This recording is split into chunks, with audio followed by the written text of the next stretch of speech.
I'm about to lose everything. Adrian Cross stared at the contract on the table, one signature away from disaster.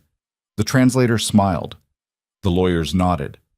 Everyone in that private dining room thought the billionaire was about to secure his empire. But standing against the wall, holding a tray of untouched champagne, a waitress named Emma Vale knew the truth. She knew what the French words really meant. She knew they were lying. And in 3 seconds, she would have to choose: stay invisible and safe, or speak up and risk everything. What she did next didn't just save a company. It changed 2 lives forever. If you want to see how a single moment of courage can rewrite someone's entire story, stay with me until the end. And drop a comment telling me what city you're watching from. I love seeing how far these stories travel. The rain hit the windows of the Celestine Club like accusations. Emma Vale kept her eyes down, her hands steady on the silver tray. Her entire body practiced in the art of being invisible. She'd perfected it over the years, the way to move through a room full of powerful people without disturbing the air, without drawing a single glance, without reminding anyone that she was human and not just part of the furniture. Room 7 was the worst. Not because of the guests, though they were always demanding. Not because of the tips, though they were always insulting. Room 7 was the worst because it was where people made the kind of deals that changed lives. And Emma had learned a long time ago that watching other people win only reminded you how much you'd lost. She pushed through the service door with her hip, balancing 3 bottles of mineral water that cost more than her weekly rent. The room smelled like leather and expensive cologne, and the particular kind of confidence that came from never having to check a price tag. 8 men sat around a table made of wood so dark it looked black. At the head sat Adrian Cross. Emma had served him before. Everyone had. He came to the Celestine once a month, always room 7, always with people who looked nervous in his presence. He was younger than most billionaires, 32, maybe 33, with the kind of face that belonged on magazine covers except for his eyes. His eyes were tired, the eyes of someone who'd been playing a game for too long but couldn't afford to lose. "Gentlemen," Adrian said, his voice carrying that smooth American authority that came from private schools and legacy admissions, "I think we've covered everything." Emma set the first bottle down in front of a man with silver hair and a Swiss watch. He didn't look at her. They never did. "Almost everything," the silver-haired man said. His accent was French, elegant, old money. "Just the signature." Adrian nodded. He looked relaxed, but Emma had waited enough tables to read the small signs, the way his jaw tightened just slightly, the way his fingers drummed once against his thigh before going still. He was nervous, trying not to show it. "Mr. Laurent," Adrian said, "before we finalize, I'd like my legal team to review one more time." Of course, of course." Laurent spread his hands in a gesture of infinite patience. "But as we've discussed, the terms are extremely time-sensitive. The market window we're operating in closes at midnight. After that," he shrugged, "the opportunity disappears." Emma moved around the table, setting down bottles, refilling glasses no one had touched. She was a ghost, a useful ghost. "I understand," Adrian said. "That's why I brought Marcus." He gestured to a thin man with wire-rimmed glasses sitting 2 seats down. Marcus looked like every corporate lawyer Emma had ever seen, sharp suit, sharper expression, and the permanent slight frown of someone who trusted nothing and no one. "I've reviewed the English version thoroughly," Marcus said, tapping a thick document in front of him. "Everything appears standard. The partnership structure, the profit-sharing model, the exit clauses, all industry standard." "Excellent," Laurent said, smiling. "Then we can proceed." That's when the translator spoke. Emma had barely noticed him until that moment. A small man in his 50s sitting slightly behind Laurent, holding a tablet and a folder of papers. He'd been silent the entire time, which should have been her first warning. Translators were usually busy, constantly clarifying, checking, confirming. This one had just sat there, waiting. "Mr. Cross," the translator said in careful English, "if you're ready, I can walk you through the French version one final time, just to ensure absolute clarity." "That's not necessary," Marcus said. "I've had it reviewed by our French legal consultant. It's a direct translation." The translator nodded slowly. "Of course, but perhaps Mr. Cross would feel more comfortable hearing the key points in both languages. For his peace of mind?" Adrian considered. Emma watched him from the corner of the room, her tray empty now, her official reason for being there expired. She should leave, go back to the kitchen, stay invisible. But something made her stay. "Sure," Adrian said finally. "Let's hear it." The translator opened the folder. He began reading in French, his voice smooth and professional, occasionally pausing to provide what he claimed was the English equivalent. Emma's hand tightened on the tray. She'd grown up in foster homes across Massachusetts, moved from family to family like furniture nobody wanted. But one of those families, the Duchamps, a retired couple in their 70s, had been French. They'd spoken it at home, taught Emma because they thought languages were important, because they thought education might be the one thing nobody could take from her. They'd been wrong about that. Life had taken plenty, but the language had stuck. And now, standing against the wall in room 7, Emma listened to the translator speak and felt her stomach drop. Article 12, the translator said in French, states that operational control transfers to the senior partners of Laurent Holdings following a transition period of 12 months, during which Mr. Cross maintains nominal authority but no actual decision-making power. Then he looked at Adrian and said in English, Article 12 confirms that you retain full operational control while the senior partners provide strategic advisory support. Emma's breath caught. He was lying, not bending the truth, not spinning corporate language, actively, deliberately lying. She looked around the room. Nobody else had noticed. Marcus was checking his phone. Adrian was listening, but his French was clearly minimal. The other men at the table were Laurent's people. They knew exactly what was happening. The translator continued. Article 15 indicates that all intellectual property, patents, and proprietary technology become jointly held assets under Laurent Holdings' primary stewardship, with Mr. Cross retaining a minority stakeholder position. In English, Article 15 protects your intellectual property through a joint custody arrangement that prevents any single party from monopolizing the patents. Emma's hands had gone cold. This wasn't a partnership. It was a takeover. A carefully constructed trap that would give Adrian Cross exactly 12 months to watch everything he'd built get transferred piece by piece into Laurent's control. And in 12 months, when he finally understood what had happened, he'd have no legal recourse because he'd signed away his rights in a language he didn't understand. She should stay quiet. It wasn't her business, wasn't her world. She was a waitress, not a lawyer, not a businesswoman, not anyone who had any right to speak in a room like this.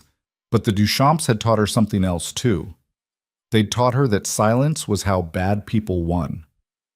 The translator was moving to Article 18. Something about liquidation rights that Emma knew meant Adrian would lose everything if the company ever faced financial difficulty. She stepped forward. "Excuse me." Her voice came out smaller than she'd intended. Not commanding, not confident, just present. Everyone turned, 8 pairs of eyes landing on her like spotlights. She felt her face flush, felt every instinct screaming at her to apologize and back away and return to being invisible. Adrian looked at her with mild confusion. "Yes?" Emma's throat was dry. "I'm sorry, I don't mean to interrupt." "Then don't," Marcus said flatly.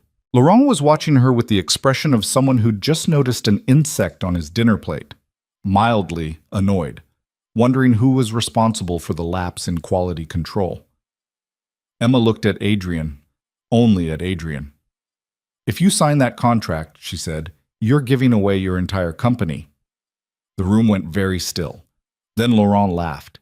It was a good laugh, warm, indulgent, the laugh of someone so secure in their position that they could afford to be amused by interruptions. "I appreciate your concern," he said to Emma with exaggerated politeness, "but I assure you, these are simply translation technicalities. They're not technicalities." Emma's voice was stronger now. Fear was being replaced by something else. Anger, maybe, or just exhaustion with being dismissed. "He's lying about what the French version says." Marcus stood up. "Okay, that's enough. Security—" "Wait!" Adrian held up one hand. He was looking at Emma now with complete focus. "What did you say?" Emma swallowed. "The translator. He's not translating correctly. The French version of the contract says something completely different from what he's telling you." "That's absurd," the translator sputtered. "I've been a certified translator for 20 years. Article 12, Emma said, looking at him. "Read what it actually says." The translator's face went pale.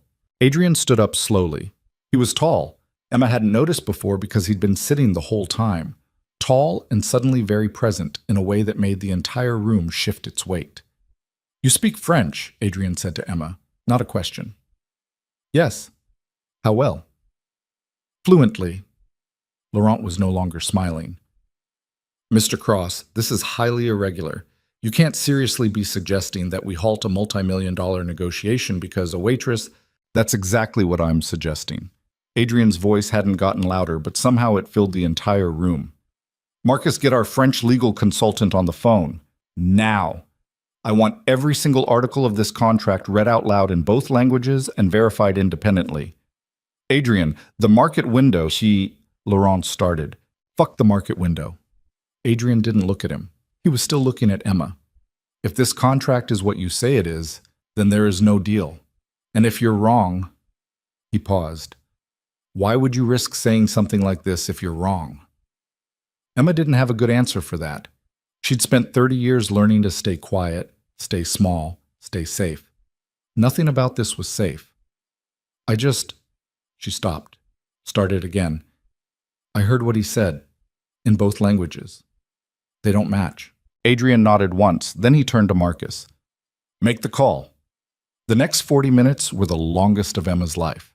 Marcus had the French consultant on speakerphone, a woman named Delacroix, who sounded irritated at being called at 10 p.m. Paris time, but became significantly less irritated when she understood what was being asked.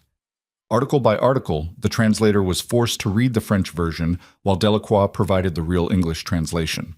With each article, the room got quieter. Emma had been right, not just about a technicality or a mistranslation, about everything. The contract was a masterpiece of corporate theft, designed to transfer complete control of Adrian's company to Laurent Holdings while making it look like a standard partnership agreement. By Article 20, Laurent and his team had stopped protesting and started preparing to leave. By Article 25, Adrian's lawyer looked like he wanted to throw up. By the final article, Adrian just looked tired. "Get out," he said quietly. Laurent stood. His face had gone from friendly to carved from ice. "You're making a mistake, Mr. Cross. This offer won't come again." "I certainly hope not." Adrian's voice was flat. "Because if it does, I'll have my actual lawyers draft charges for attempted fraud." "You have no proof of intent." "I have a recorded phone call with an independent translator confirming that every word out of your associate's mouth was a lie." Adrian gestured to Marcus's phone, still recording. "Get the fuck out of my building." Laurent left. His team followed. The translator looked like he wanted to say something but thought better of it and hurried after them. The door closed, and then it was just Adrian, Marcus, and Emma. Marcus broke the silence first. "Holy shit!" "Yeah." Adrian sat down heavily. He looked at Emma, really looked at her for what felt like the first time. "What's your name?" "Emma. Emma Vale." "Emma Vale." He repeated it like he was committing it to memory. "How long have you been working here?" 3 years. "And you speak French fluently?" "Yes." "What else?" She blinked. "What?" "What other languages?" Emma hesitated. She'd learned to downplay this, to make herself smaller, but something about the way Adrian was looking at her made lying feel impossible. "Spanish, Italian, some German, Portuguese, and Mandarin, though my Mandarin's not great. 7 languages. Marcus stared at her. "You speak 7 languages and you're working as a waitress?" Emma felt the familiar shame creep up her neck. "I don't have a degree. I taught myself mostly. Nobody's going to hire a translator without credentials." "I'm hiring you," Adrian said. The words hung in the air. Emma laughed. It came out nervous, disbelieving. "As what?" "I don't know yet." Adrian stood, started pacing. He had that energy now, the kind Emma had seen in certain guests when an idea took hold. "But you just saved me from losing everything I've built, and you did it because you happened to be in the room and you gave a shit enough to speak up. Do you know how rare that is?" You were just doing the right thing when it would have been easier and safer to stay quiet." Adrian stopped pacing, looked at her. "Marcus, clear my morning tomorrow. I want to meet with Emma and go through everything we know about Laurent's operation. If he tried this with me, he's trying it with others." "Adrian," Marcus said carefully, We should probably involve the actual legal team. We will. But Emma's going to be there too. Adrian turned back to her. Can you come back tomorrow, 10 a.m.? Emma's mind was spinning. I have a shift. Call in sick. I can't just... I'll pay you for the shift, plus a consultation fee. He named a number that was more than Emma made in a month. She stared at him. For what? I'm not qualified to... You're qualified enough to see what my $50,000 lawyers missed. Adrian's voice softened slightly. Look, I don't know what your situation is. I don't know what you're dealing with or why someone with your skills is working here. But I know talent when I see it, and I know courage, and you just demonstrated both. So I'm asking, will you come back tomorrow and help me figure out what the hell just happened and how to make sure it doesn't happen again? Emma should say no. She should walk away from this. Go back to her studio apartment in Dorchester. Go back to her shifts at the Celestine. Go back to the safe, small life she'd built out of the wreckage of her childhood. But she looked at Adrian Cross, this billionaire single father who everyone said was ruthless and brilliant and untouchable, and she saw something familiar in his eyes. He looked like someone who'd almost lost everything. She knew that look. She'd worn it herself. Okay, Emma heard herself say. 10 a.m. Adrian smiled. It transformed his whole face, made him look younger, less tired. Good. Marcus will get your contact information and send you the address. He paused. Thank you, Emma. I mean that. You didn't have to speak up. Most people wouldn't have. Most people are smarter than me, Emma said. No. Adrian shook his head. Most people are just more afraid. He was right about that. Emma was terrified. But she was also, for the first time in years, something else. Curious. Emma left the Celestine Club at midnight, still wearing her server's uniform, still carrying tips that wouldn't cover her electric bill. The rain had stopped, but the streets were slick with it, reflecting the city lights in long streaks of gold and red. She walked to the T station on autopilot, her mind replaying the last hour on an endless loop. What the hell did you just do? Her phone buzzed, a text from a number she didn't recognize. This is Marcus Chen, Adrian's attorney. Confirming tomorrow 10 a.m. at Cross Industries headquarters, 1800 Atlantic Avenue. Security will have your name. Dress business casual. And Emma, bring copies of any credentials you have related to language skills, even if you think they're not good enough. Emma stared at the message. Business casual. She owned exactly one outfit that might qualify. A gray skirt and white blouse she'd bought at Goodwill for her mother's funeral 6 years ago. Credentials. She had certificates from online courses she'd paid for with credit cards she still hadn't paid off. She had a high school diploma from a school that no longer existed. She had nothing that would impress anyone. She texted back, I'll be there. Then she got on the train and tried not to think about all the ways this could go wrong. The apartment was dark when she got home. Emma lived in a fifth-floor walk-up in Dorchester, in a building that smelled like old cooking oil and broken promises. Studio apartment, 400 square feet, bathroom so small you had to close the door to use the sink. But it was hers. She'd signed the lease herself. Nobody could take it away. She dropped her bag, kicked off her shoes, and sat on the edge of her bed in the dark. Tomorrow she would walk into a billionaire's office building and pretend she belonged there. Tomorrow she would sit in a meeting with lawyers and executives and try to explain how she'd learned 7 languages from library books and YouTube videos and sheer stubborn refusal to let her circumstances define her limits. Tomorrow she would probably embarrass herself and confirm what everyone already knew, that people like Emma Vale didn't get fairy tale endings. They got by. They survived. They didn't get to be heroes. Her phone buzzed again.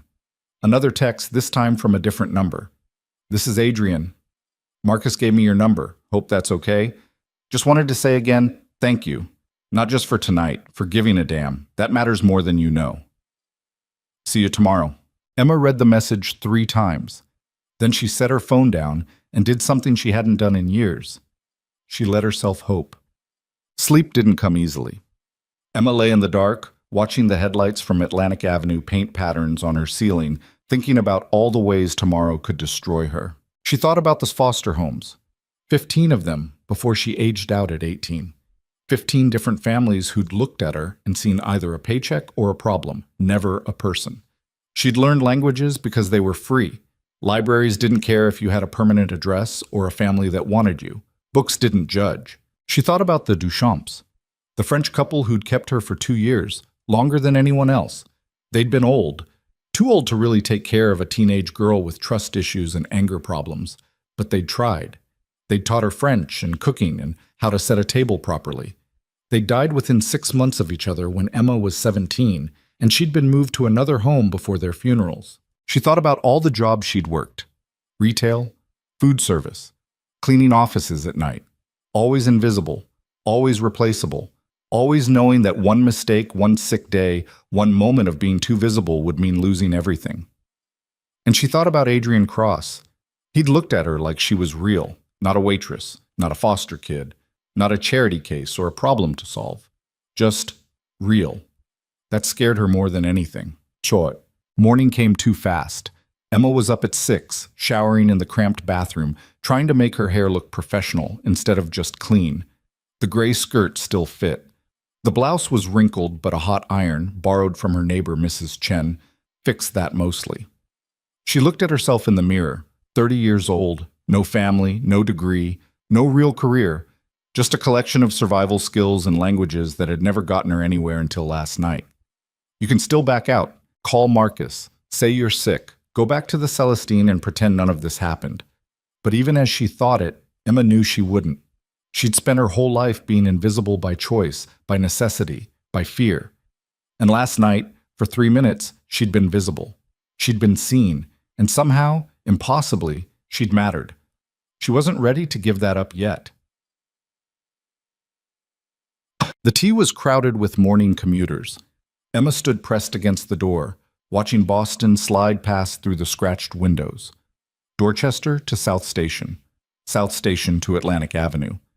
The Cross Industries building was impossible to miss, 40 stories of steel and glass, the kind of building that looked like it cost more per floor than Emma would make in a lifetime. Security stopped her at the lobby. "I have a meeting with Mr. Cross," Emma said, hating how uncertain her voice sounded. "Emma Vale, I should be on the list."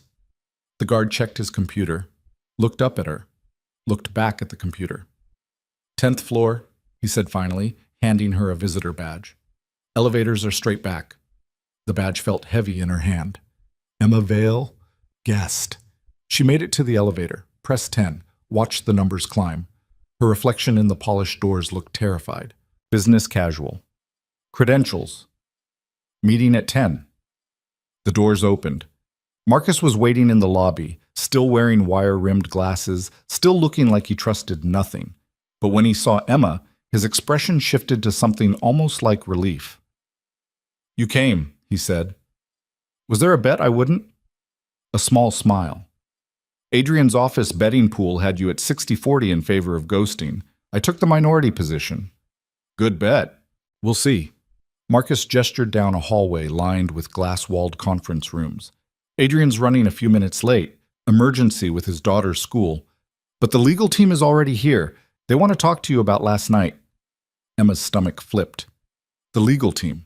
Don't worry, they're just curious. And maybe a little embarrassed that you caught what they missed." Marcus paused outside a conference room door. "Emma, before we go in, what you did last night took guts. But today's going to be different. These people are going to test you, ask you questions designed to find holes in your knowledge. It's not personal. It's just how they work." "Okay. And if at any point you feel uncomfortable or out of your depth, you can leave. No one's going to judge you." Emma almost laughed. Everyone would judge her. That's what people did. But she nodded anyway. Marcus opened the door. 5 people sat around a conference table. 3 men, 2 women, all expensively dressed, all looking at Emma like she was an equation they needed to solve. "Everyone," Marcus said, "this is Emma Vale. Emma, this is the team. Richard handles international contracts, Susan does corporate acquisitions, James covers intellectual property, and Lisa and Tom are our primary litigators." Emma's hand moved in an awkward wave. "Hi." "Sit," Susan said, gesturing to an empty chair. She was maybe 50, with sharp cheekbones and sharper eyes. "We've been reviewing the Laurent contract. Marcus sent us the recording from last night." Emma sat. "It's impressive," Richard said. He had a British accent, the kind that came from Cambridge or Oxford. The translator's strategy was actually quite sophisticated, changing verb tenses, replacing active voice with passive, substituting qualifying language. Most people wouldn't catch it even if they were fluent. But you did, Lisa said. She was younger, maybe 35, with the kind of aggressive intensity Emma associated with people who billed by the minute. Walk us through how. Emma took a breath. I was listening to both versions simultaneously. The translator would read a sentence in French, then provide what he claimed was the English equivalent. But the sentence structures didn't match. In French, when you want to indicate a transfer of control, you use specific phrasing. Le contrôle opérationnel est transféré. That's unambiguous. It means control is being transferred, period. But he was translating it as advisory language, suggestions instead of mandates. And you picked up on that in real time, Tom said. The first couple times I thought maybe I was misunderstanding, but by Article 12 it was clear he was lying systematically. Susan leaned forward. You said you speak 7 languages. How did you learn them? Here it was, the question Emma had been dreading. Self-taught mostly, books, online courses. I had some instruction in French when I was younger. She didn't mention the foster home, didn't want to bring that into the room, but the others I just picked up. Just picked up, James repeated. He sounded skeptical. I worked retail for a while in a neighborhood with a lot of Portuguese speakers. I was a nanny for a family from Madrid. I cleaned offices in Chinatown. Emma met his eyes. You learn fast when you need the job. But no formal credentials, Richard said. No. No university degree. No. The room went quiet. Emma felt the familiar shame start to creep in. She wasn't supposed to be here. These people had gone to Harvard and Yale and Stanford. They had law degrees and partnerships and expense accounts. She had a GED and a studio apartment and student debt from an online language program she'd never finished. That's actually perfect, Susan said. Emma blinked. What? Laurent targeted Adrian specifically because he's young, aggressive, American. Laurent assumed Adrian would rely on credentialed experts, people like us, who could be fooled by sophisticated legal language. He didn't account for someone who learned languages the hard way, who learned to spot lies because lies were expensive. Susan's right, Marcus said from the doorway. He'd been standing there listening. You caught this because you weren't looking at it like a lawyer. You were looking at it like someone who can't afford to be wrong. Which brings us to the question, Lisa said. What do you want out of this, Emma? Emma stared at her. I don't understand. Adrian offered you a job, but we don't know what kind of job yet. So tell us, what do you want to do? It was such a simple question. What do you want? Nobody had asked Emma that in years. She'd wanted to survive. She'd wanted to pay rent. She'd wanted to not end up on the street like so many other foster kids she'd known. But what did she actually want? I want to be useful, Emma said slowly. I want to do work that matters. I want... She stopped. This was going to sound stupid. I want to learn things that people think I'm not smart enough to learn. Susan smiled. It was the first warm expression Emma had seen from any of them. Okay, she said. Let's see if we can make that happen. Magic. Adrian arrived 20 minutes later, slightly out of breath, tie loosened. Sorry. Maya's school called. She punched a kid who said her drawing was ugly. He said it with a mixture of exasperation and pride. She's 6. Where does she learn this? Marcus coughed. Adrian, you literally punched a board member last year. He had it coming. Adrian saw Emma and his expression shifted. Emma, you're here. I'm here. Good. Great. What did I miss? Susan stood. We've been testing Emma's language skills and discussing how she might fit into the team. She's legit, Adrian. More than legit. If we could figure out a role... I have a role, Adrian said. He pulled out a chair, sat down. I've been thinking about this since last night. Laurent isn't the only one running these plays. There are dozens of companies, maybe hundreds, that use language barriers and translation tricks to screw over American businesses trying to expand internationally. We've all seen it. Nods around the table. So here's what I'm thinking. Emma becomes our specialist. International contract review, translation verification, due diligence on any deal involving non-English documentation. She works directly with this team, learns the legal framework, and provides the linguistic expertise we're clearly missing. Richard raised an eyebrow. You want to hire someone with no legal training as a contract specialist? I want to hire someone who just saved me from financial suicide because she paid attention when everyone else in the room was asleep. Adrian looked at Emma. If you're interested. Emma's mouth had gone dry. A real job, not waiting tables, not cleaning offices, a job where she used her brain, where she learned things, where she mattered. I don't know anything about corporate law, she said. You'll learn. We'll teach you. I don't have a degree. I don't care. Do you want the job or not? It was such a direct question, such a simple question. Do you want this? Yes, Emma said. Yes, I want the job. Then you're hired. Adrian stood, extended his hand. Welcome to Cross Industries, Emma Vale. She shook his hand. His grip was warm, firm, certain. For the first time in her life, Emma felt like she was exactly where she was supposed to be. Emma's first day started with paperwork that made her eyes cross. HR needed forms, tax documents, background checks, direct deposit information. The woman processing everything, her name tag said Jennifer, kept looking at Emma like she was a puzzle piece from the wrong box. And your previous employer was the Celestine Club? Yes. As a waitress? Yes. Jennifer typed something, frowned at her screen. And now you're listed as a language specialist reporting directly to Mr. Cross with a salary of... She stopped, looked at Emma. Is this correct? Emma had seen the number that morning in the offer letter Marcus had sent over. It was more than she'd made in the last 3 years combined. Apparently, Emma said. Jennifer made a non-committal sound and went back to typing. 2 hours later, Emma had a badge that said employee instead of guest, a desk on the 10th floor near the legal department, and a laptop that probably cost more than her car, if she'd had a car. Marcus appeared around 11 with coffee and a stack of files that hit the desk like a judge's gavel. These are all the international contracts we've signed in the last 18 months, he said. Adrian wants you to review them. Look for anything that feels off. Emma stared at the stack. All of them? Consider it orientation. Marcus set the coffee down next to the files. 2 cream, 1 sugar. That's how you took it at the Celestine, right? He'd noticed. He'd actually paid attention to how the waitress took her coffee. Right, Emma said quietly. Thank you. Marcus nodded and left. Emma opened the first file.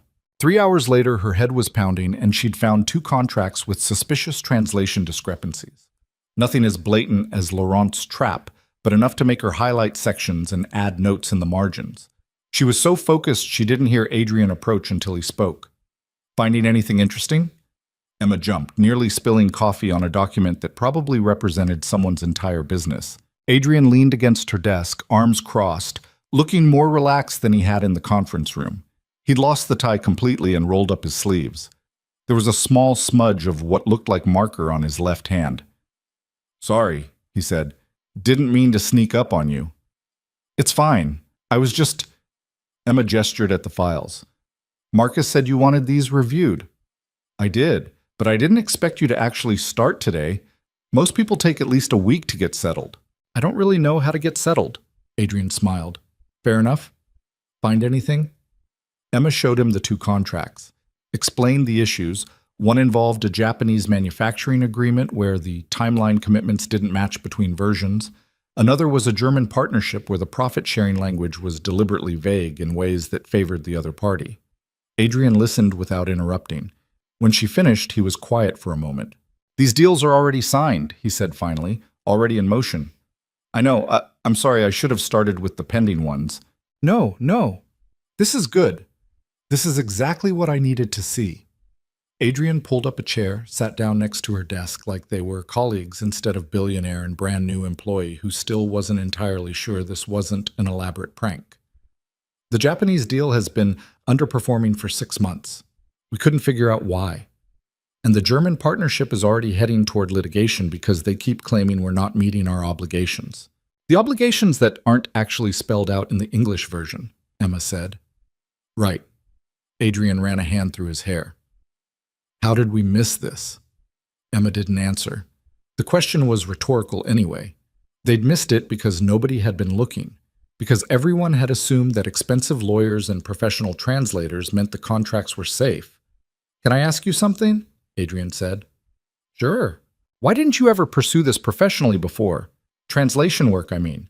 You clearly have the skills." Emma had known this question was coming, had prepared an answer that was true enough without being pathetic. "I tried, but most firms want certified translators with degrees and references. I had online certificates and a GED. Nobody was interested." "Their loss." Adrian said it like he meant it. "Well, you're here now, and I'm very interested in making sure you stay." There was something in the way he said it that made Emma's stomach flutter. Professional interest, obviously, but also something else. Recognition, maybe. Like he saw something in her that other people had missed. "I'm not going anywhere," Emma said. Adrian's phone buzzed. He glanced at it, and his expression shifted to something between frustration and resignation. "I have to go. Maya's school again. Apparently punching one kid wasn't enough." "Is she okay?" "She's fine. The other kids are fine. She has opinions about fairness, and she expresses them physically." He stood. "We're working on it." Emma thought about what it must be like, raising a 6-year-old alone while running a company. Thought about the marker on his hand that was probably from drawing with his daughter that morning. "For what it's worth," Emma said, "I think it's good that she stands up for herself." Adrian paused at the door. "Yeah? Yeah, better to learn that young." He looked at her for a moment longer than necessary, then nodded. "Keep reviewing those files. I want a full report by end of week." He left. Emma sat in her new desk chair in her new office and tried to remember how to breathe normally. The afternoon passed in a blur of contract language and coffee that had gone cold. Emma's eyes were starting to blur the words together when Susan appeared with another stack of files. "These just came in from a potential acquisition in Seoul," Susan said. "Adrian wants your eyes on them before we proceed with due diligence." Emma looked at the stack. "I don't speak Korean." "The documents are in English, but they reference Korean corporate law and the original company documentation.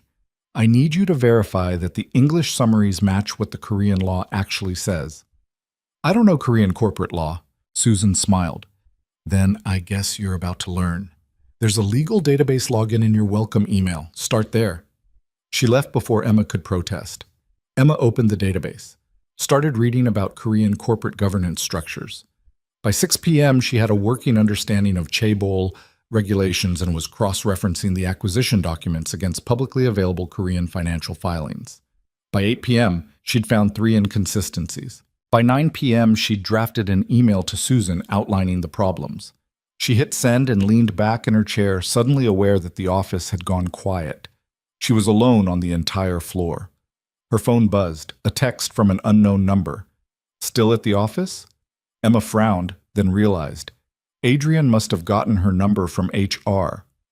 She texted back, "Just finished the Seoul files." The response came immediately. "It's 9 p.m. Is there a curfew I don't know about? There's a thing called work-life balance. I'll learn about it eventually." 3 dots appeared, disappeared, appeared again. "Maya wants to know if you like pizza." Emma stared at the message, blinked. "What?" "Long story. But we're ordering dinner, and she insists I ask the woman who saved Daddy's company if she wants pizza." Her words, not mine. Emma's heart did something complicated in her chest. "I should probably go home. You should probably eat. When's the last time you had food?" Emma thought about it. Coffee at 11. Nothing since. Breakfast. That's what I thought. "We're in my office, 40th floor. Come up." No pressure, but Maya's very persuasive, and I'm a weak father. Emma shouldn't go. Should establish boundaries, keep things professional. She got in the elevator and pressed 40. The top floor was different. No cubicles, no conference rooms, just a massive corner office with floor-to-ceiling windows overlooking the harbor and a sitting area where a small girl with dark curls and paint-stained hands was arranging stuffed animals on a leather couch. "You came!" The girl, Maya, jumped up. "Daddy said you were smart and spoke a million languages. How many is a million?" "Not quite a million," Emma said. "More like 7. "That's still a lot. I only speak 1, and sometimes I'm not even good at that." Maya grinned. "I'm Maya." Daddy says you saved our company from bad people. Maya, Adrian said from behind his desk. We talked about this. Emma's a colleague, not a superhero. She sounds like a superhero to me. Maya turned back to Emma. Do you like pepperoni or just cheese? Pepperoni's good. See, Daddy? Pepperoni. Everyone likes pepperoni except you. Adrian held up his hands in surrender. I'm outnumbered. Pepperoni it is. He ordered the pizza while Maya showed Emma her drawings. Elaborate crayon scenarios involving unicorns and what appeared to be a space station. Emma sat on the couch and listened to Maya's detailed explanations of unicorn politics and why the purple one was the leader even though the pink one was bigger. Because being a leader isn't about being biggest, Maya said seriously. It's about being smartest and bravest. Emma glanced at Adrian, who was watching them with an expression that was hard to read. That's a good philosophy, Emma said. Daddy taught me. He says size doesn't matter if you're not afraid.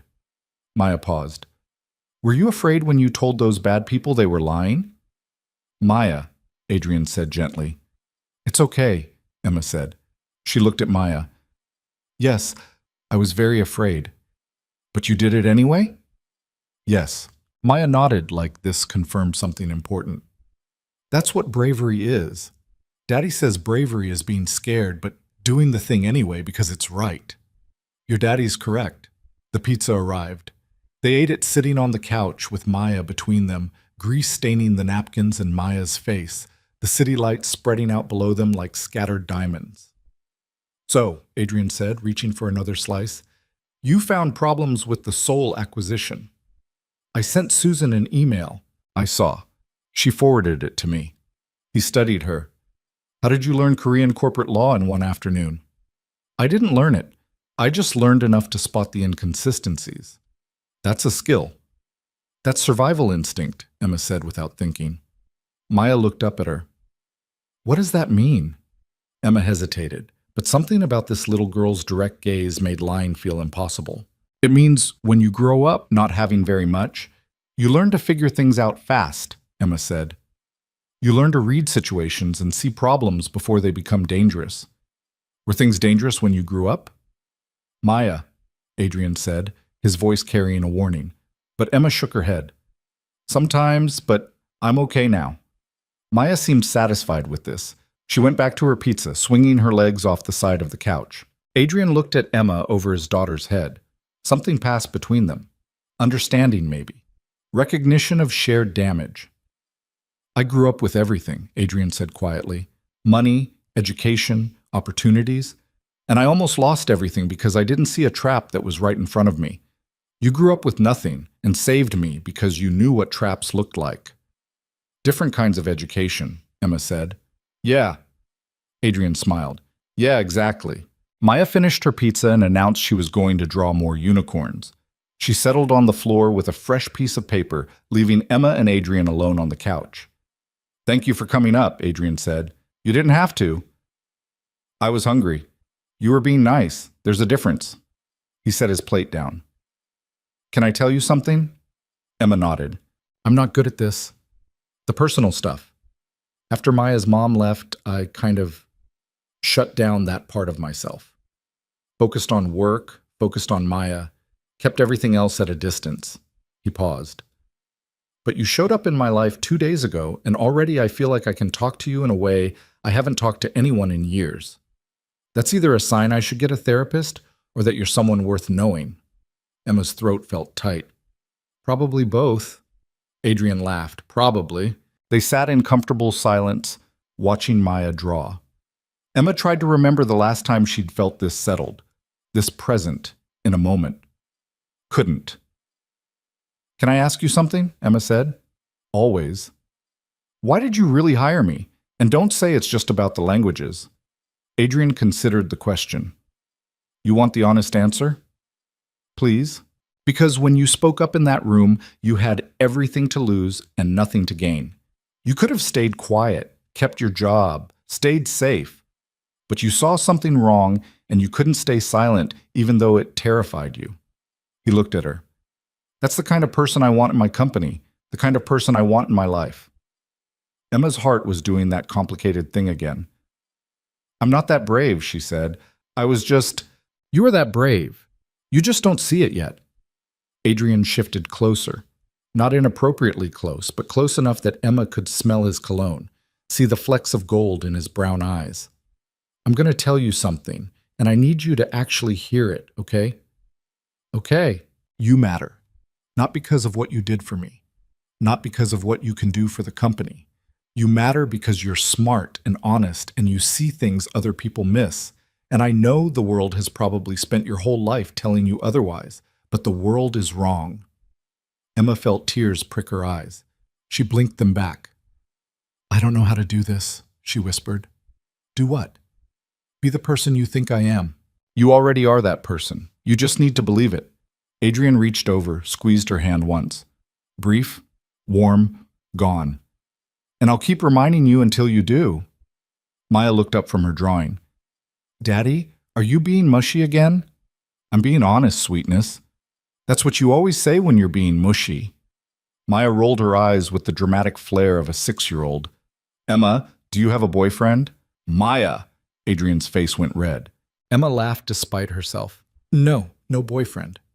Good, because Daddy needs someone who's nice and smart and not boring. Maya returned to her drawing. All his dates are boring. I don't have dates, Adrian said weakly. You had that one lady who talked about her yoga a lot. That was one coffee meeting 3 years ago. Still boring. Maya held up her finished drawing, a purple unicorn standing in front of what looked like a building. This is you, Emma. You're the purple unicorn leader who saved the company. Emma took the drawing, feeling something crack open in her chest. Thank you, she managed. I'll keep this forever. You better, Maya said seriously. It's very important art. It was nearly 11 when Emma finally left. Adrian walked her to the elevator, Maya asleep on his shoulder, her small face peaceful. Thank you again for coming up, Adrian said quietly, careful not to wake his daughter. She liked you. That's rare. She's incredible. She's a handful, but yeah. He smiled down at Maya. She's everything. The elevator arrived with a soft ding. Emma, Adrian said as she stepped inside. What you said about survival instinct, I get that. More than you might think. We should talk about it sometime, properly. I'd like that. The doors started to close. And Emma, tomorrow there's a meeting with the Soul Acquisition team. I want you there. The doors closed before she could respond. Emma rode down 40 floors clutching a crayon drawing of a purple unicorn and trying to understand what had just happened to her carefully constructed walls. The next morning started with panic. Emma stood in front of her tiny closet at 6 a.m. and realized she owned exactly 2 outfits that could pass for professional. The gray skirt and white blouse she'd worn yesterday, and a black pair of pants with a navy sweater that had a small hole near the hem. She chose the pants and hoped nobody noticed the hole. The Soul meeting was at 9. Emma arrived at 8:30 and found Marcus already in the conference room, setting up presentations on a massive screen. Big day, he said without looking up. You ready? Not remotely. Good. Confidence is overrated. Marcus finally looked at her, took in the visible nervousness. Seriously, Emma, you know this material. Susan said your analysis of the acquisition documents was the most thorough review she's seen in years. She said that? She did, and Susan doesn't give compliments unless they're earned. The door opened.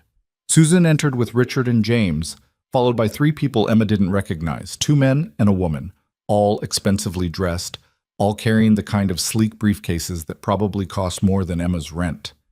This is the team from Hanseong Industries, Susan said. Mr. Park, Miss Kim, and their legal counsel, Mr. Cho. They've flown in from Seoul to discuss the acquisition details. Emma shook hands, tried not to think about the hole in her sweater. Adrian arrived exactly at 9, still in motion, phone in hand. Sorry. Maya's nanny called in sick and I had to drop her at my sister's. He sat at the head of the table, all business now. Let's get started. The presentation began. Hanseong was a mid-sized manufacturing company looking to expand into American markets. The acquisition would give Cross Industries a foothold in Korean production while providing Hanseong with distribution networks and capital. On paper, it looked perfect. Emma listened to the pitch and watched the Hanseong team carefully. Mr. Park did most of the talking, his English excellent but formal. Ms. Kim took notes and occasionally whispered to Mr. Cho, who nodded and made his own notes. Something felt off. Emma couldn't name it at first. The numbers were solid, the projections were reasonable, the terms seemed fair. But there was something in the way Mr. Cho kept checking his notes, the way Ms. Kim's eyes flickered to Adrian whenever certain financial terms were mentioned. "If I may," Emma said quietly. Everyone turned. Her heart was pounding, but she pushed through. "I reviewed the documentation you submitted. There's a section regarding subsidiary liabilities that references Korean Commercial Code, Article 340. Mr. Park nodded. "Yes, standard corporate law regarding debt assumption." "Right. But the English summary suggests that Cross Industries would assume only disclosed debts. Article 340 actually extends liability to undisclosed debts if the acquiring party has expertise in the relevant business sector." Silence. Mr. Cho's expression didn't change, but his pen stopped moving. "That's an overly technical interpretation," Mr. Park said smoothly. In practice, it means if there are hidden liabilities, debts, or obligations Hansong hasn't disclosed, Cross Industries would be legally responsible for them under Korean law. Emma looked at Adrian. "That's not in the English version of the contract." Adrian leaned forward. "Mr. Park, is there something we should know about?" To his credit, Mr. Park didn't try to bluff. He exchanged looks with Miss Kim and Mr. Cho, then sighed. "There are some outstanding obligations," he admitted. "Pension liabilities from a factory closure 3 years ago. We believe they were resolved, but there's ongoing litigation. Under Article 340, yes, those debts could potentially transfer." "How much?" Susan's voice was sharp. "Approximately 40 million won." Richard pulled out his phone, did quick math. "That's about $30,000 US. "It's still a material misrepresentation," James said. "You should have disclosed this." The meeting devolved into tense negotiation. Emma sat back and watched Adrian work, calm, direct, refusing to be rushed or intimidated. By the end, they'd restructured the deal with Hansong absorbing the pension liabilities before the acquisition and Cross Industries getting a better equity position to compensate for the risk. Mr. Park looked unhappy, but he agreed. After the Hanseong team left, Adrian turned to Emma. "How did you know to look at Article 340? "I didn't know. But when you sent me the files yesterday, I started reading about Korean corporate law. Article 340 kept coming up in acquisition cases. So when I saw it referenced in the contract without proper explanation, I flagged it." Susan was smiling. "You caught another one." "I caught another one," Emma repeated, feeling dazed. Adrian stood, walked over to her, put a hand on her shoulder. The touch was brief but warm, grounding. "Good work," he said simply. Seriously good work. After everyone left, Emma sat alone in the conference room, staring at her notes. She'd been at Cross Industries for exactly 36 hours and had already prevented 2 major financial disasters. This wasn't luck. This was her skills, her instincts, her. Her phone buzzed. Text from Adrian. "Maya wants to know if you're free for dinner Saturday. We're making homemade pizza. Fair warning, she takes it very seriously." Emma smiled. "I'll be there." The week passed in a blur of contract reviews and language databases and late nights at the office. Emma learned the rhythms of Cross Industries, how Susan liked her coffee, how Richard always got cranky before major deadlines, how James made terrible jokes to break tension. And she learned about Adrian. He was in the office by 7 every morning and rarely left before 8. He took calls from Maya at lunch every single day, no matter what meeting he was in. He remembered everyone's names, from the security guards to the cleaning staff. And he had a tells when he was worried. He'd tap his pen twice against whatever surface was nearest, always twice, never once or 3 times. Thursday afternoon, Emma was deep in a Portuguese contract review when Adrian appeared at her desk. "Got a minute?" She looked up. He seemed nervous, which was unusual. "Sure, what's up?" "Walk with me." They took the elevator to the roof access, a privilege apparently reserved for executives. The city spread out around them, gray sky threatening rain. "I wanted to thank you," Adrian said. "Properly. Not just for the contracts, but for..." He gestured vaguely. "Everything. You've changed the way this company operates in less than a week. I'm just doing my job. You're doing a lot more than that." Adrian turned to face her fully. "Emma, I know we don't know each other very well yet, but I feel like I should tell you something. Emma's heart rate picked up.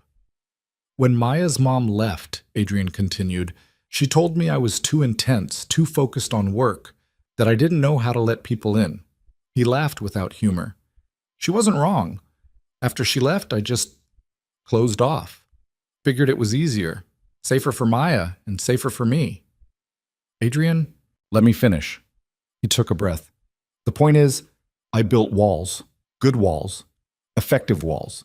And then you showed up and somehow you just walked right through them like they weren't even there. Emma didn't know what to say. I'm not trying to make this weird, Adrian said quickly. I'm your boss. You work for me. I understand professional boundaries. But I also think you should know that you matter to me, not just as an employee, as a person. The rain started, light drops that quickly became heavier. They should go inside. Neither of them moved. You matter to me too, Emma said quietly. You and Maya both. I've never had... She stopped, started again. I've spent most of my life alone, and in 1 week you've made me feel like I belong somewhere. That's not nothing. Adrian stepped closer. No, that's definitely not nothing. They stood in the rain, city noise rising around them, and Emma thought about all the walls she'd built too, all the ways she'd protected herself by staying small and quiet and invisible. And she thought about how easily this man and his 6-year-old daughter had dismantled every single one. We should go inside, Adrian said, before we both catch pneumonia and Maya lectures us about proper rain gear. Emma laughed. She would, wouldn't she? She absolutely would. They went inside, soaked and smiling, and Emma realized something that should have terrified her but somehow didn't. She was happy. For the first time in years, maybe ever, she was actually happy. Saturday arrived with cold sunshine and the smell of rising dough. Emma showed up at Adrian's townhouse in the South End carrying a bottle of wine she'd agonized over at the liquor store for 20 minutes, and wearing jeans that had cost her 3 months of careful saving. Maya answered the door, covered in flour. You came! Daddy said you might be too busy, but I knew you'd come because you promised. She grabbed Emma's hand. Come on, we're making the dough from scratch because store-bought is for quitters. Adrian appeared in the doorway to the kitchen, also covered in flour, looking more relaxed than Emma had ever seen him.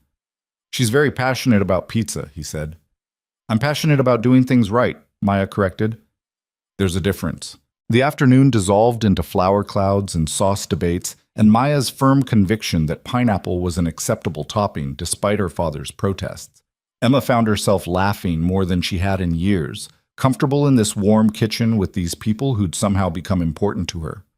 Later, after Maya had eaten 3 slices and fallen asleep on the couch with a stuffed unicorn, Emma and Adrian sat at the kitchen island drinking wine. Thank you for this, Emma said. I didn't realize how much I needed it. A 6-year-old's pizza dictates? Normal. I needed normal. She smiled. Well, your version of normal anyway. Adrian studied her over his wine glass. Can I ask you something personal? Okay. You mentioned growing up with nothing. How bad was it? Emma considered lying, softening the truth. But something about the way Adrian was looking at her, open, genuinely interested, made her want to be honest. I was in foster care, she said, from age 5 to 18. 15 different homes. Some were okay. Most weren't. I learned fast that the best way to survive was to be useful and quiet and not ask for anything. Adrian didn't say anything, just listened. The languages helped, Emma continued. Libraries were free. YouTube was free. I could disappear into learning and forget about everything else. And eventually I got good enough that I thought maybe I could make something of it. But nobody wants a translator without credentials, so I waitressed instead. Until you saved my ass, Adrian said. Until I saved your ass, Emma agreed. Adrian set down his wine glass. I'm glad you did. Not just because of the company, because I got to meet you. Emma's face felt warm. Adrian? I know, too much too fast. I'm bad at this. He ran a hand through his hair. It's just been a long time since I felt like I could talk to someone. Really talk. And with you, it's easy. It is easy, Emma said. That's what scares me. Why does that scare you? Because easy things don't last. Not for people like me. Adrian reached across the island, took her hand. His palm was warm, calloused in ways she hadn't expected. "Maybe this time is different," he said. Emma wanted to believe him, wanted to believe that she could have this. The job, the friendship, the connection she felt every time Adrian looked at her like she mattered. But 30 years of disappointment had taught her to protect herself. "Maybe," she said. It was the best she could offer. And somehow, it seemed like enough. Monday morning brought the kind of cold that made Boston feel hostile. Emma stood at her desk reviewing a contract from a supplier in Milan when her phone buzzed with a text from an unknown number. "You don't know me, but you cost me $40 million. We should talk." Her hands went cold. She showed the message to Marcus, who immediately went pale and called security. Within 10 minutes, Emma was in Adrian's office with 2 security personnel and Marcus hovering near the door. "It's probably nothing," Marcus said, not sounding convinced. "Could be a prank." "Could be Laurent," Adrian said quietly. He'd gone very still, the way Emma had learned he did when he was calculating risks. Or someone connected to him. Emma's phone buzzed again. "I'm in the lobby. 5 minutes of your time. That's all I'm asking." "Don't respond," one of the security guards said. "We'll handle this." But Emma was already typing. "Who are you?" The response came immediately. "Someone who needs what you have. I'm not here to threaten you. I'm here to hire you." Adrian read over her shoulder, close enough that Emma could feel his warmth. "This is insane." "Let him up," Emma said. Everyone stared at her. "Emma, we don't know who this person is or what they want," Marcus said carefully. "This could be dangerous." "Then have security right outside the door." Emma looked at Adrian. "But I want to hear what he has to say." Adrian studied her face for a long moment, then nodded. "Okay, but security stays in the room." 10 minutes later, a man in his 50s walked into Adrian's office. Expensive suit, tired eyes, the posture of someone carrying weight they couldn't put down.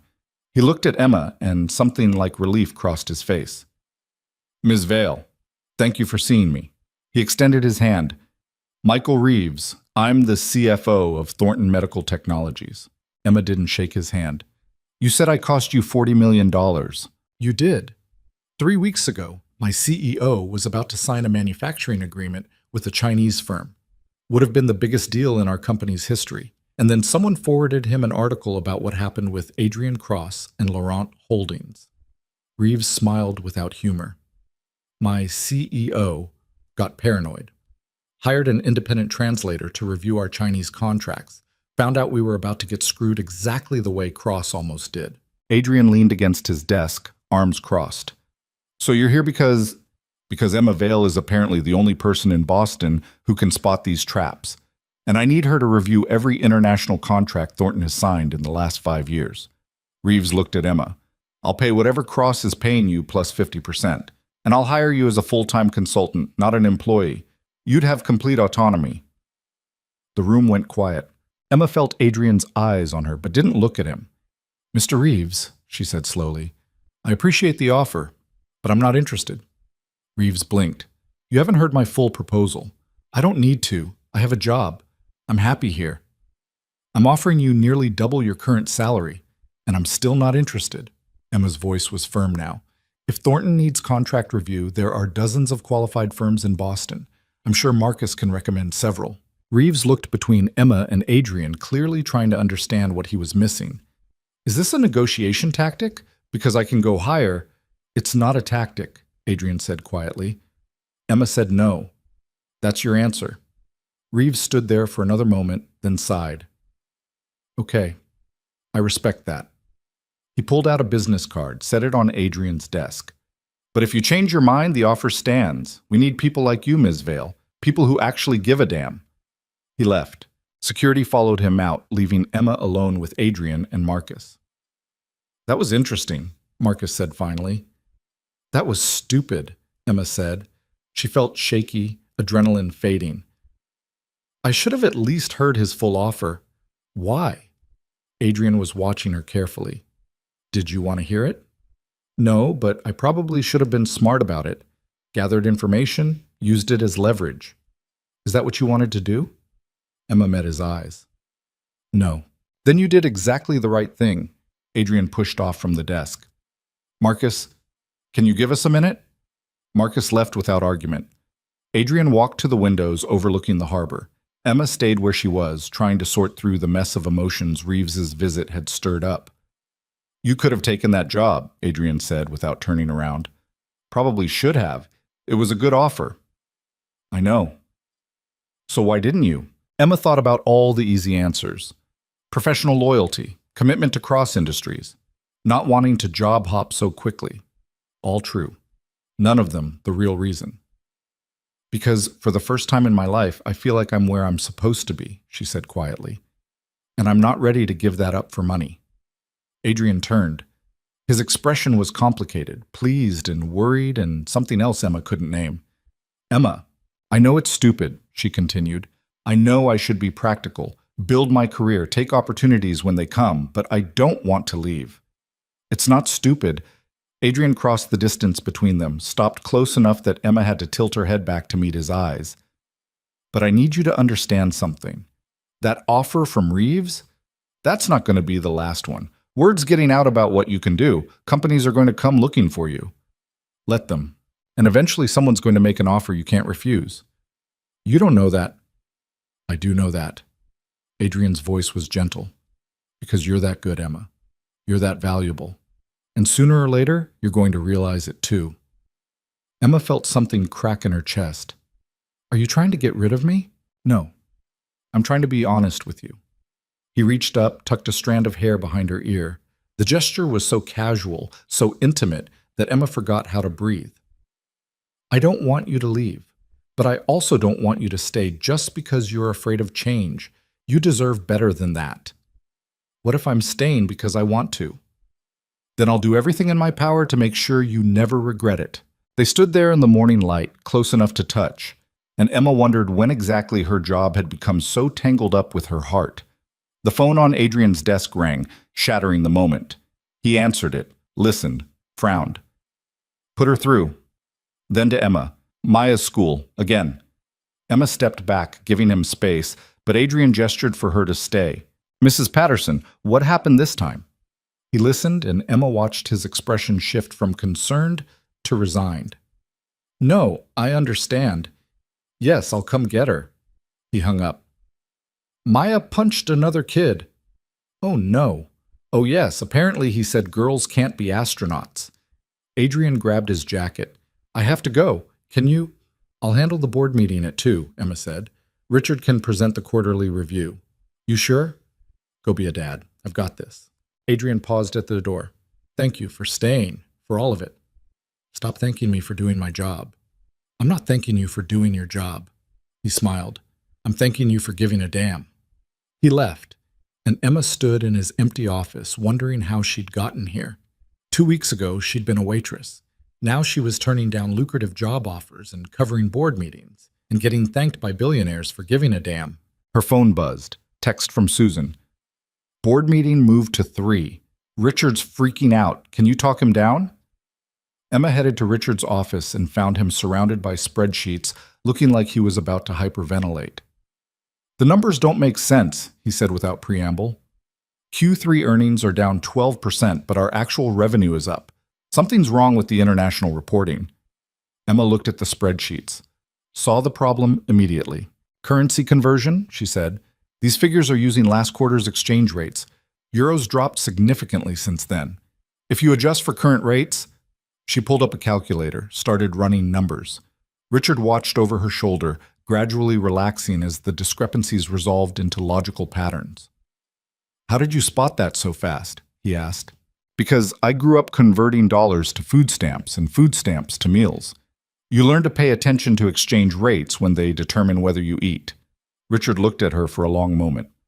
I went to Oxford, top of my class, and I missed something you caught in 30 seconds.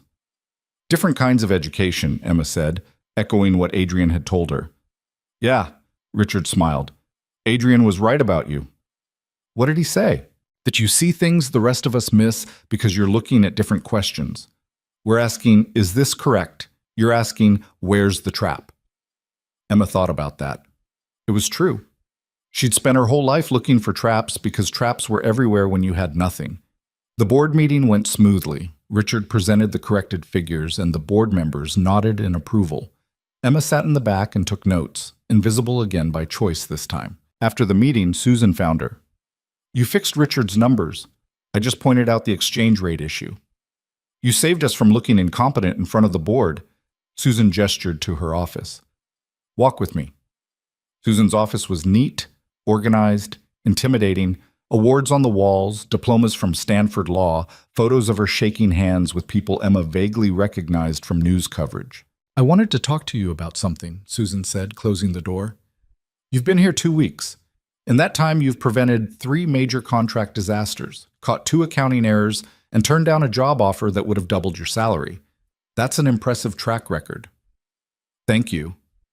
It's also concerning. Emma frowned. I don't understand. Susan sat on the edge of her desk. Emma, you're good at what you do, exceptionally good. But you're also operating without any real protection or understanding of how corporate politics work. That makes you vulnerable. Vulnerable to what? To being used, to being blamed when things go wrong, to becoming a liability instead of an asset. Susan's voice was kind but firm. Right now, you're Adrian's golden girl, the waitress who saved the company. That's a great story. But stories have shelf lives, and when yours expires, you need to make sure you have actual credentials backing you up. Emma's stomach tightened. What are you saying? I'm saying you should go back to school. Get a degree in international business or law or both. Build a foundation that can't be questioned. Susan pulled out a folder. I took the liberty of researching programs. There's an executive MBA program at BU that's designed for working professionals. You could start in January. Emma stared at the folder. I can't afford an MBA from Boston University. Cross Industries has an education fund. Adrian would approve your application in a heartbeat. I don't want to owe him that. It's not a debt. It's an investment. Susan pushed the folder across the desk. Look, I know what it's like to be underestimated. I was the only woman in my law school class who came from a public school instead of private. Everyone assumed I'd drop out or settle for a mid-tier firm. I had to work twice as hard to prove I belonged. But you had a degree, Emma said quietly. You had credentials. I have nothing. You have skills. You have intelligence. You have courage. Susan's voice softened. But in this world, those things aren't always enough. Sometimes you need the paperwork to back up what you already know you can do. Emma took the folder. I'll think about it. Good. And Emma, don't wait too long. The people who want you to fail are already looking for ammunition. Emma left Susan's office feeling unsettled. She'd been so focused on proving herself day by day that she hadn't thought about the long game, about what happened when the novelty wore off and she was just another employee without the credentials to justify her position. Her phone buzzed. Adrian, Maya's suspended for 3 days. Any chance you're free for emergency babysitting duty? I'll pay you whatever your hourly rate is plus hazard pay. Emma smiled despite her anxiety. I don't have an hourly rate, and you don't need to pay me. What time? Now? I'm completely screwed. Emergency investor meeting in an hour, and my sister can't take her. Send me your address. I'm on my way. 20 minutes later, Emma was standing in Adrian's townhouse watching Maya play with dolls that were apparently staging an elaborate corporate takeover. And then the Purple Unicorn CEO fires everyone who was mean to her, Maya announced. Because she has the power now. That's one way to handle conflict, Emma said. Maya looked up. How would you handle it? Probably try to figure out why people were being mean first. Maybe they're scared or hurt or don't understand something. That sounds like more work than just firing them. It usually is. Maya considered this. Is that why you didn't punch those bad people who tried to steal Daddy's company? Because you wanted to understand them first? Emma blinked. Sort of. I wanted to figure out what they were really doing before I stopped them. But you did stop them. Yes. Because they were wrong. Yes. Maya nodded firmly. Okay. That makes sense. She returned to her dolls. The Purple Unicorn CEO will try understanding first, but if they're still mean, she's going to fire them. Emma laughed. Fair compromise. They spent the afternoon baking cookies and watching Maya's favorite movie about a girl who builds a robot. Emma found herself relaxing in a way she rarely did, comfortable in the domestic rhythm of it all. Around 5, Maya fell asleep on the couch, cookie crumbs on her shirt. Emma was cleaning up the kitchen when Adrian got home. He looked exhausted, tie loosened, jacket over one arm.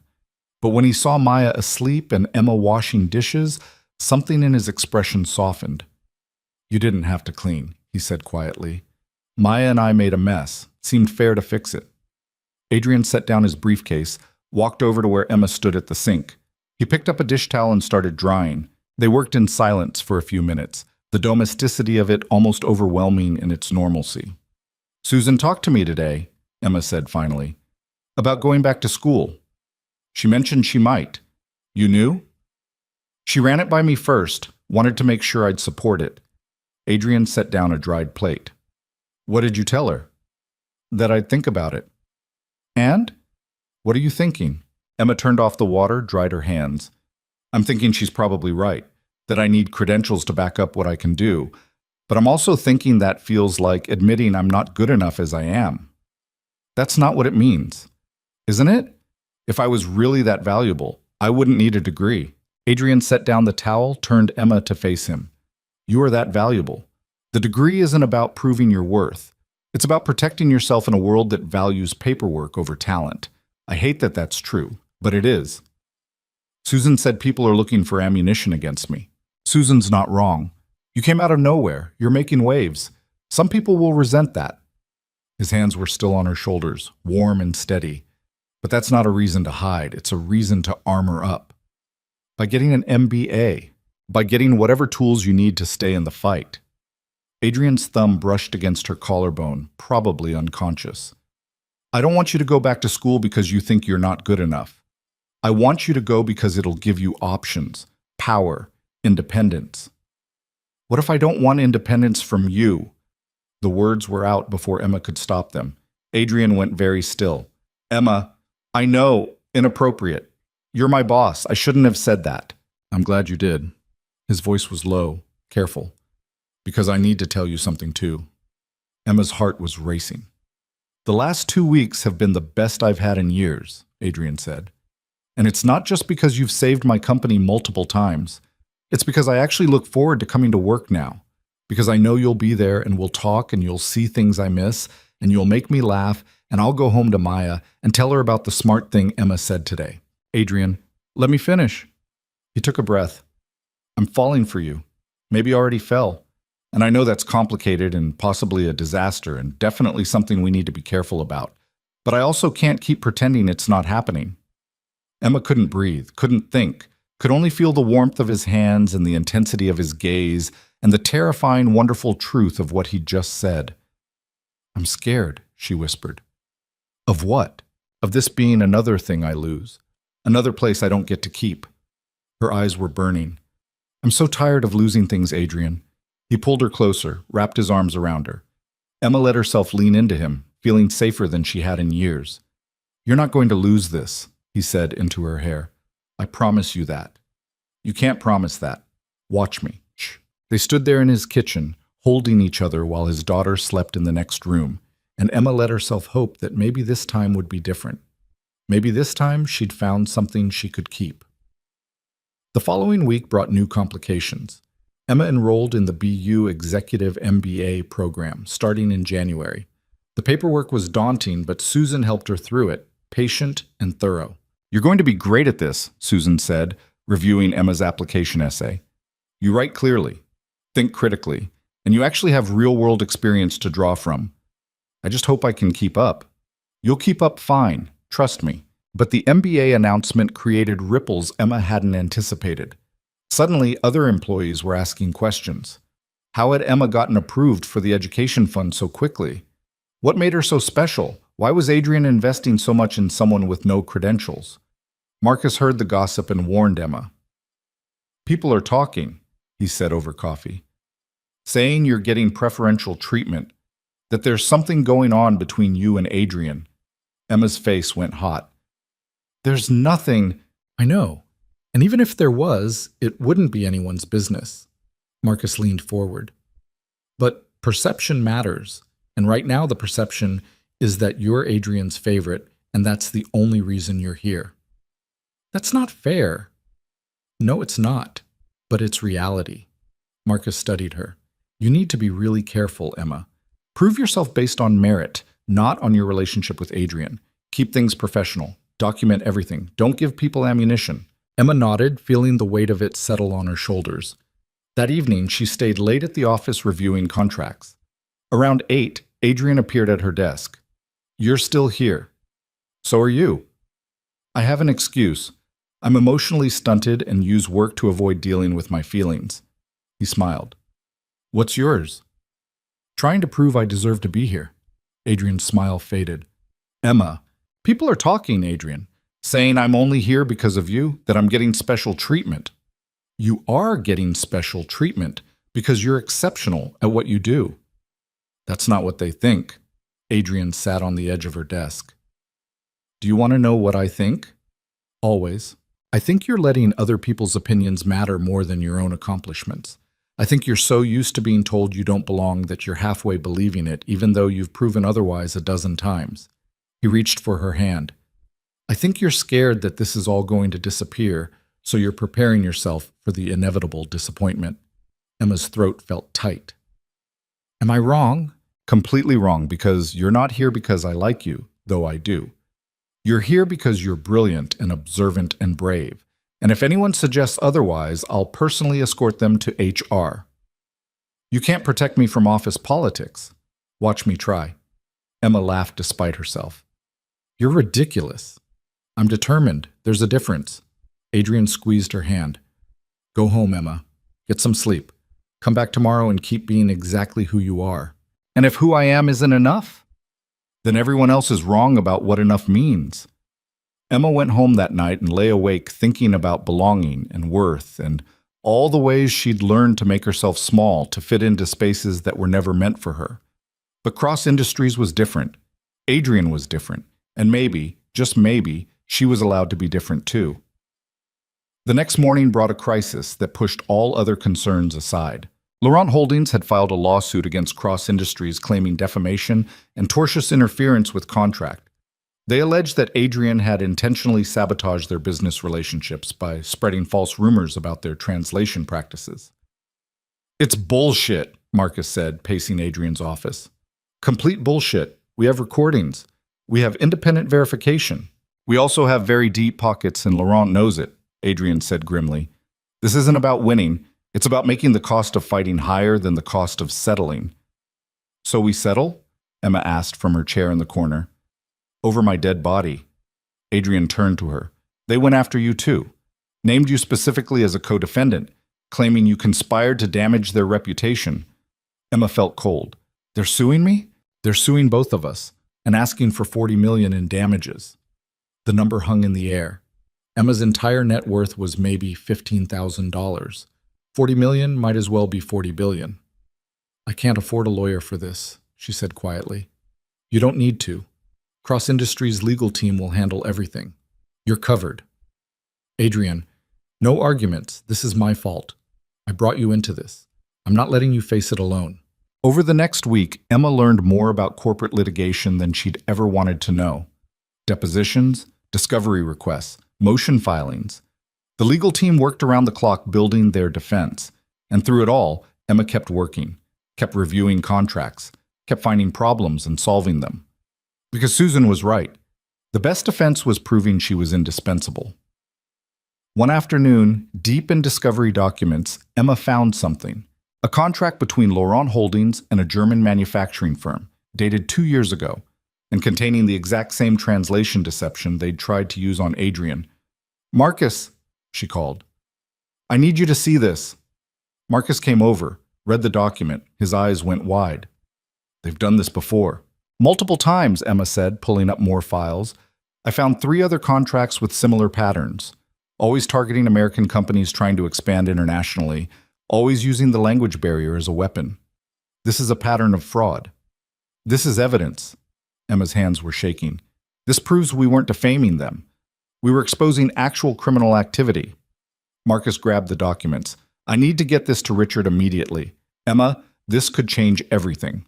He ran out. Emma sat aback, heart pounding. She'd done it again, seen the pattern everyone else had missed, found the trap in time to disarm it. Her phone buzzed. Text from Adrian. Maya wants to know if you can come to dinner tonight. She made you a card. Emma smiled. Tell her I'll be there. Because this was her life now. Lawsuits and contract reviews and dinners with a 6-year-old who made her cards. Strange. Complicated. Imperfect. But finally hers. The card Maya had made featured a purple unicorn wearing what appeared to be a business suit and holding a briefcase. Inside, in careful 6-year-old handwriting, "Thank you for being brave. Love, Maya." Emma stared at it across the dinner table while Maya explained the artistic choices she'd made. "The briefcase has important papers in it," Maya said seriously. "Because you're always reading important papers. And the unicorn is purple because that's the leader color. And she's smiling because even though her job is hard, she likes it." "It's perfect," Emma said, voice thick. "I'm going to keep this forever." "I know," Maya said matter-of-factly. "That's why I made it nice." Adrian was cooking pasta, actual cooking, not ordering takeout, and the kitchen smelled like garlic and tomatoes and something Emma couldn't quite name. Normalcy, maybe. Home. "So," Adrian said, draining pasta at the sink, "Marcus tells me you found the smoking gun." "I found evidence that Laurent's done this before. Whether it's enough to win the case is up to the lawyers. It's enough to turn this from a he said, she said into a pattern of behavior case. Richard's already drafting a countersuit." Adrian brought the pasta to the table. "We're going after them for fraud, Emma. Real charges. Criminal charges." Maya's ears perked up. "Are the bad people going to jail?" "Maybe," Adrian said, "if we can prove they broke the law." "Emma will prove it," Maya said confidently. "She's good at finding bad people's secrets." Emma wished she had Maya's certainty. That night, after dinner and dishes, and watching Maya perform an elaborate puppet show about unicorns fighting corporate crime, Emma and Adrian sat on his back porch while Maya played inside. "Can I ask you something?" Emma said. "Always." "Are you worried? About the lawsuit?" Adrian was quiet for a moment. "Honestly, I'm more worried about what it's doing to you." "I'm fine." "You're pretending to be fine." "There's a difference." He turned to face her. "Emma, you've been named in a $40 million lawsuit. That would terrify anyone. You don't have to be strong about this." "If I'm not strong, I'll fall apart." "Then fall apart. I'll catch you." Emma laughed, but it came out shaky. "You can't promise that." "I can and I am." Adrian reached for her hand.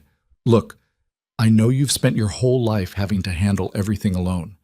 But you don't have to anymore. I'm here. Marcus is here. Susan's here. You have people now."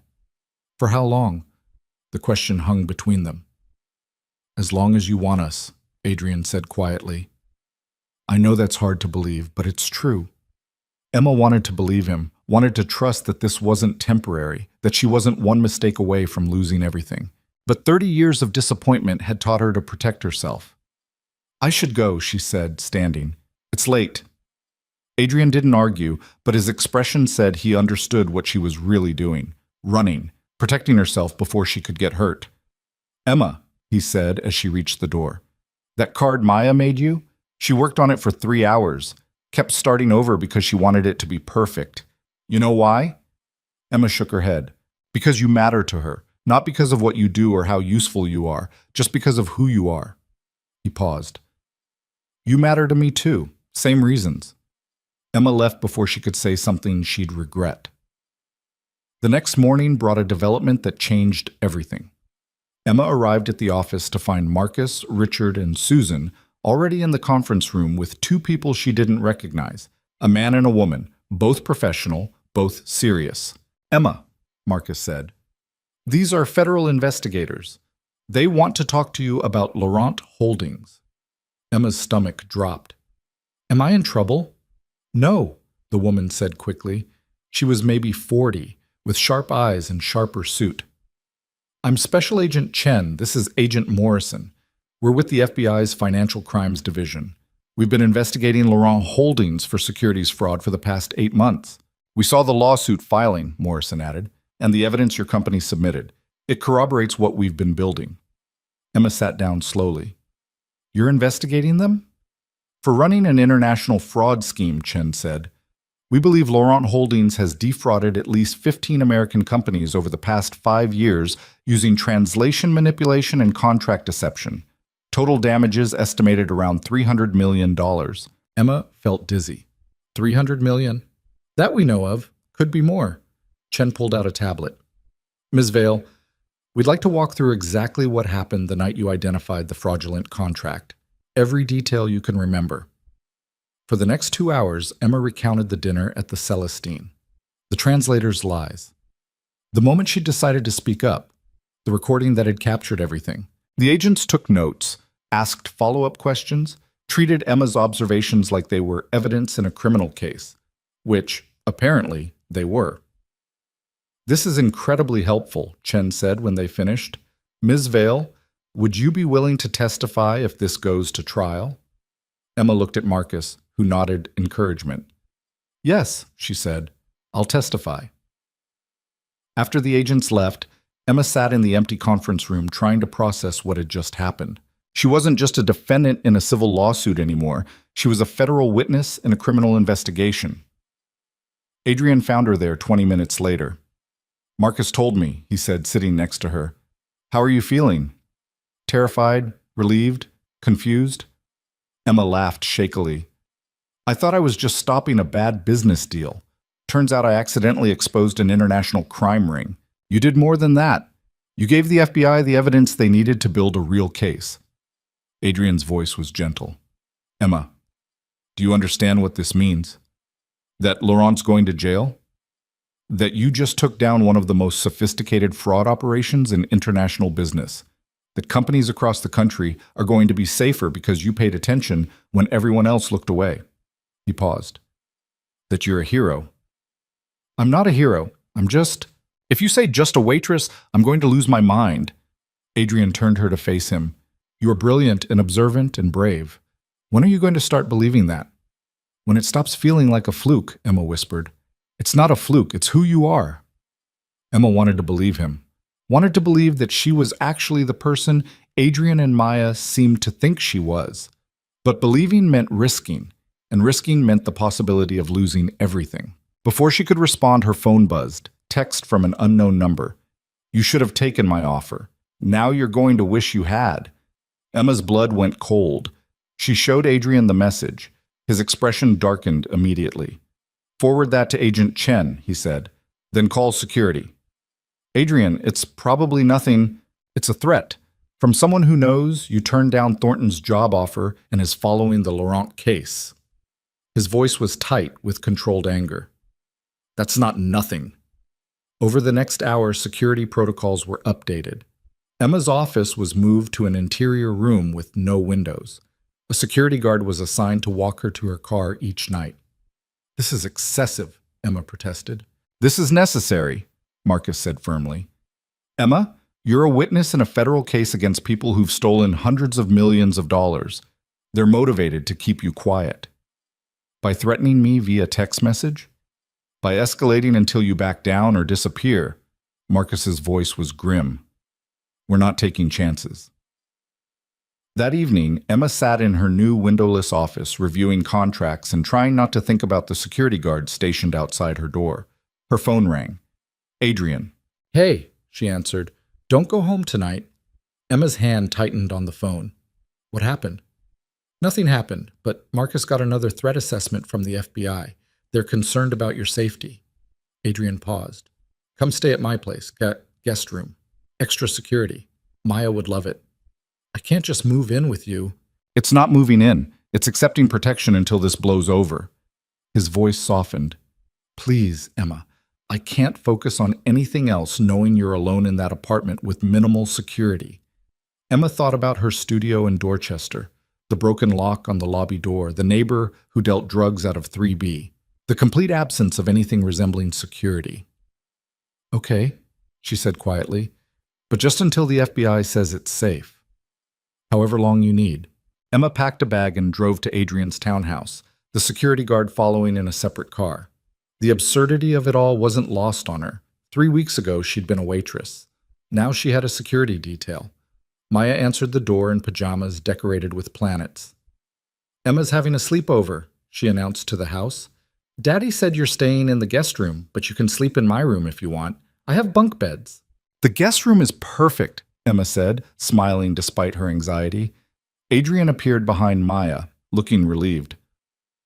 You made it. Your security guy is very thorough. He checked my trunk. Good. That's his job. Adrian took her bag. Come on, I'll show you where everything is. The guest room was on the third floor, decorated in soft blues and grays, with a bed that looked more comfortable than Emma's entire apartment.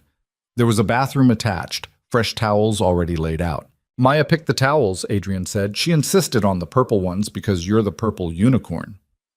Emma's throat felt tight. She's very particular about these things. She is, takes after her dad. Adrian set her bag down. I know this is weird, having to stay here because of safety concerns, but I'm glad you're here. Are you, or are you just worried? Both. He moved closer. Emma, I need you to understand something. What's happening with Laurent, with the FBI investigation, with the threats, that's all real and serious and scary. But it's also not forever. This will end, and when it does, I want you to still be here. Here in your guest room? Here in my life. Adrian reached up, cupped her face in his hand. I'm falling in love with you, maybe already there. And I know the timing is terrible and the circumstances are complicated, and you probably think I'm insane. I think you're wonderful, Emma said, and terrifying, and I don't know how to do this. Do what? Let someone in. Trust that they'll stay. She closed her eyes. Everyone leaves, Adrian. Everyone I've ever cared about has left. I'm not leaving. You can't promise that. Watch me. Adrian leaned his forehead against hers. I know you're scared. I know trusting people is hard when everyone's let you down, but I'm asking you to try. To believe that maybe this time is different. Emma opened her eyes, found him watching her with an expression so open it hurt.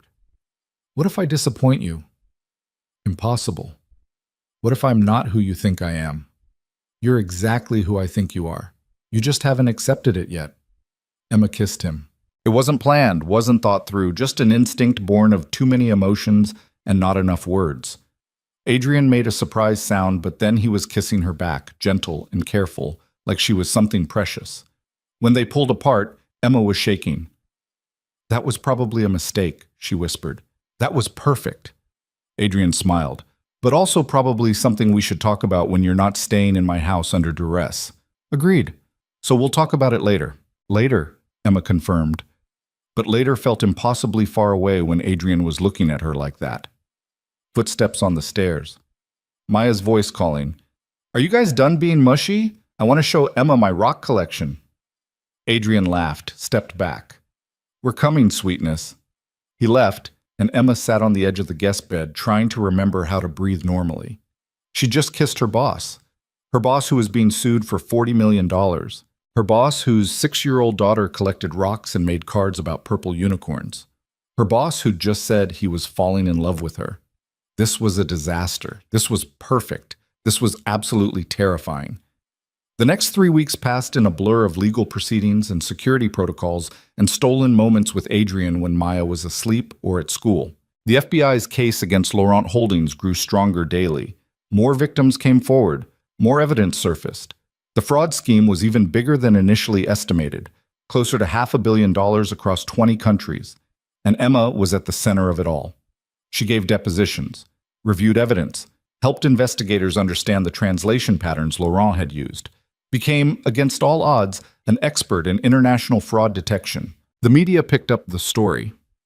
Suddenly, Emma's face was on business news websites. The waitress who took down a fraud ring. From service industry to FBI witness. How one woman's language skills exposed international crime. Emma hated the attention, hated being the story instead of just living her life. But she showed up anyway, testified anyway. Did the work anyway. Because Susan was right. The best way to prove you belonged was to be indispensable. One evening, Emma was reviewing case files in Adrian's study when Maya appeared in the doorway holding a stuffed unicorn. Emma, can I ask you something? Of course, sweetie. Maya climbed into the chair across from her. Are you going to stay? Emma's heart squeezed. Stay where? Here, with us. Daddy says you're just staying until the bad people are caught, but I want you to stay forever. Emma didn't know what to say. How to explain adult complications to a 6-year-old who saw the world in simple truths. I care about you and your dad very much, Emma said carefully, but things are complicated right now. Daddy says that too, but I don't think they're that complicated. Maya hugged her unicorn. You like us. We like you. That's not complicated. Sometimes feelings are complicated even when they're simple. Maya considered this with the seriousness of someone much older. Do you love my daddy? Emma's breath caught. Maya, it's okay if you do. I won't be weird about it. Maya smiled. I think he loves you too. He smiles different now, like he's happy inside instead of just pretending. Out of the mouths of children. Your dad is very special, Emma said quietly. And so are you. That's not an answer. I know. Emma reached across the desk, took Maya's hand. But it's the best one I have right now. Maya nodded, satisfied. Okay, but when you figure it out, you should tell him, because he's not good at guessing. She left, and Emma sat alone with her case files and her feelings and the uncomfortable truth that a 6-year-old had just seen right through her. The trial date was set for December.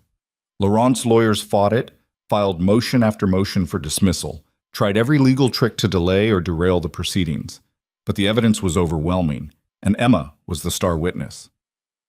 You ready for this? Agent Chen asked during a prep session.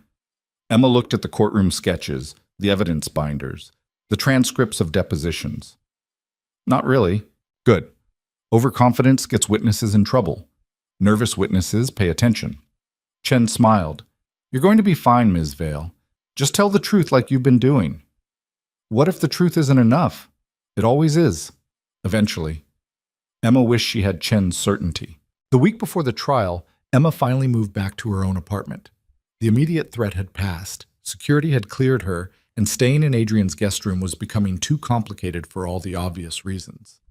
Adrian drove her home, helped carry her bags up the 5 flights of stairs. This place is terrible, he said, looking around her studio. How long have you lived here? 4 years. Emma, the lock on your door is held together with duct tape. I know. Landlord keeps promising to fix it. Adrian pulled out his phone. What are you doing? Calling my property manager. You're moving. I can't afford to move. I own a building in the South End with vacant units. You can have one at whatever rent you're paying here. Emma stared at him. You can't just give me an apartment. I'm not giving you anything. I'm offering you a lease at your current rate in a building with actual security and working locks. That's basically giving me an apartment.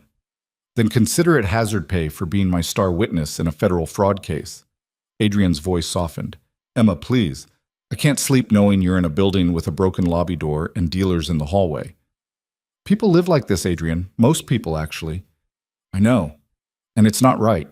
But you don't have to anymore. He put his phone away. At least come look at the unit. If you hate it, you can stay here. Emma looked around her studio, at the water stain on the ceiling, the radiator that clanked all night, the window that wouldn't fully close. Okay, she said. I'll look. The apartment Adrian showed her the next day was on the 3rd floor of a renovated brownstone. Hardwood floors, updated kitchen, bathroom with actual water pressure, windows that locked, a bedroom separate from the living room. It was 3 times the size of her studio and probably cost 10 times as much. I can't afford this, Emma said. It's the same rent you're paying now. Adrian, I'm serious. Check the lease. He handed her a document. The monthly rent was exactly what she paid for her studio. I need tenants. You need housing. It's mutually beneficial. Emma read the lease. It was legitimate, legal, exactly what he'd promised. Why are you doing this? Because I care about you. Because you deserve better than duct tape and broken locks. Because I can help and I want to. Adrian moved closer. Let me do this, Emma. Please. Emma thought about Maya's question, about whether she loved Adrian. Looking at him now, at the genuine concern in his eyes, the way he was trying to help without making her feel like charity, she knew the answer. Okay, she said. I'll take it. Adrian's smile could have lit the city. Emma moved in over Thanksgiving weekend. Adrian and Maya helped, turning it into an adventure that involved pizza and furniture assembly and Maya's very specific opinions about where everything should go. The couch has to face the window, Maya insisted, so you can see the street and know when we're coming to visit. Are you planning to visit often? Emma asked. Every day, Maya said confidently. Daddy's building is only 2 blocks away. We can walk. Adrian met Emma's eyes over Maya's head, expression soft. Every day might be excessive, he said. Every day is perfect, Maya corrected. Emma's family now. Family visits every day. Emma's throat went tight. Family. She'd never had that. Never had people who showed up, who stayed, who made her part of something bigger than survival. Every day it is, she said. Maya beamed. That night, after Maya had fallen asleep on Emma's new couch and Adrian had carried her home, Emma stood in her new apartment and let herself cry. Good tears for once. Happy tears. Tears of someone who'd finally found a place to land. The trial started on a Monday. Emma wore her best suit, new, purchased specifically for this because Susan had insisted she look professional and polished and impossible to dismiss. The courtroom was packed. Journalists, investors, representatives from the companies Laurent had defrauded, and Laurent himself sitting at the defense table with 5 high-priced lawyers and an expression of absolute contempt. Emma took the stand and swore to tell the truth. The prosecutor was a woman named Henderson, sharp and methodical. She walked Emma through the night at the Celestine, the contract review, the moment of recognition. And what did you do when you realized the translator was lying? Henderson asked. I spoke up, Emma said. I told Mr. Cross that if he signed the contract, he'd be giving away his company.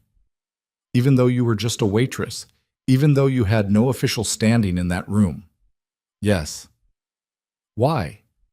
Emma looked at the jury, 12 ordinary people who would decide Laurent's fate. Because it was wrong, she said simply. And because I knew what it felt like to be cheated by people with more power than you. I couldn't watch it happen to someone else and stay quiet. The defense attorney tried to rattle her during cross-examination, questioned her credentials, her motivations, her relationship with Adrian. Isn't it true, Ms. Vale, that you're romantically involved with Mr. Cross? Objection, Henderson called. Relevance? Goes to bias, Your Honor. The judge considered. I'll allow it. Emma took a breath. Mr. Cross and I are close friends. Nothing more.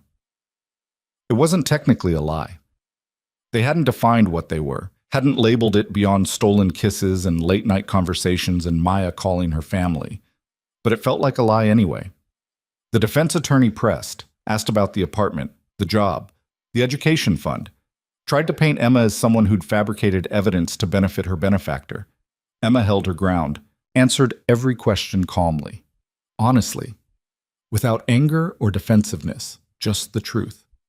When she finally stepped down, Adrian was waiting in the hallway. You were incredible, he said. I was terrified. You were brave. There's a difference. He pulled her into a hug, not caring who saw. It's almost over. But it wasn't over.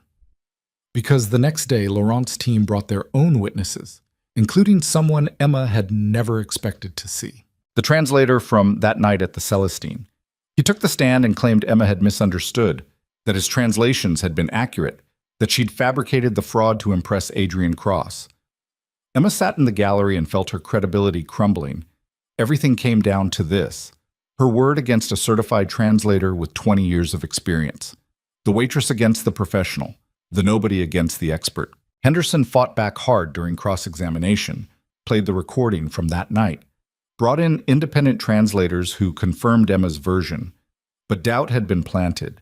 Emma could see it in the jury's faces. That evening, she sat in her new apartment and stared at the walls, wondering if she'd just destroyed everything she'd built. Her phone rang. Adrian. Don't, she said when she answered. Don't what? Don't tell me it's going to be okay. Don't tell me the jury will believe me. Don't make promises you can't keep. Silence on the other end. Then, okay, I won't promise anything, but I will tell you this. Whatever happens with the trial, you did the right thing.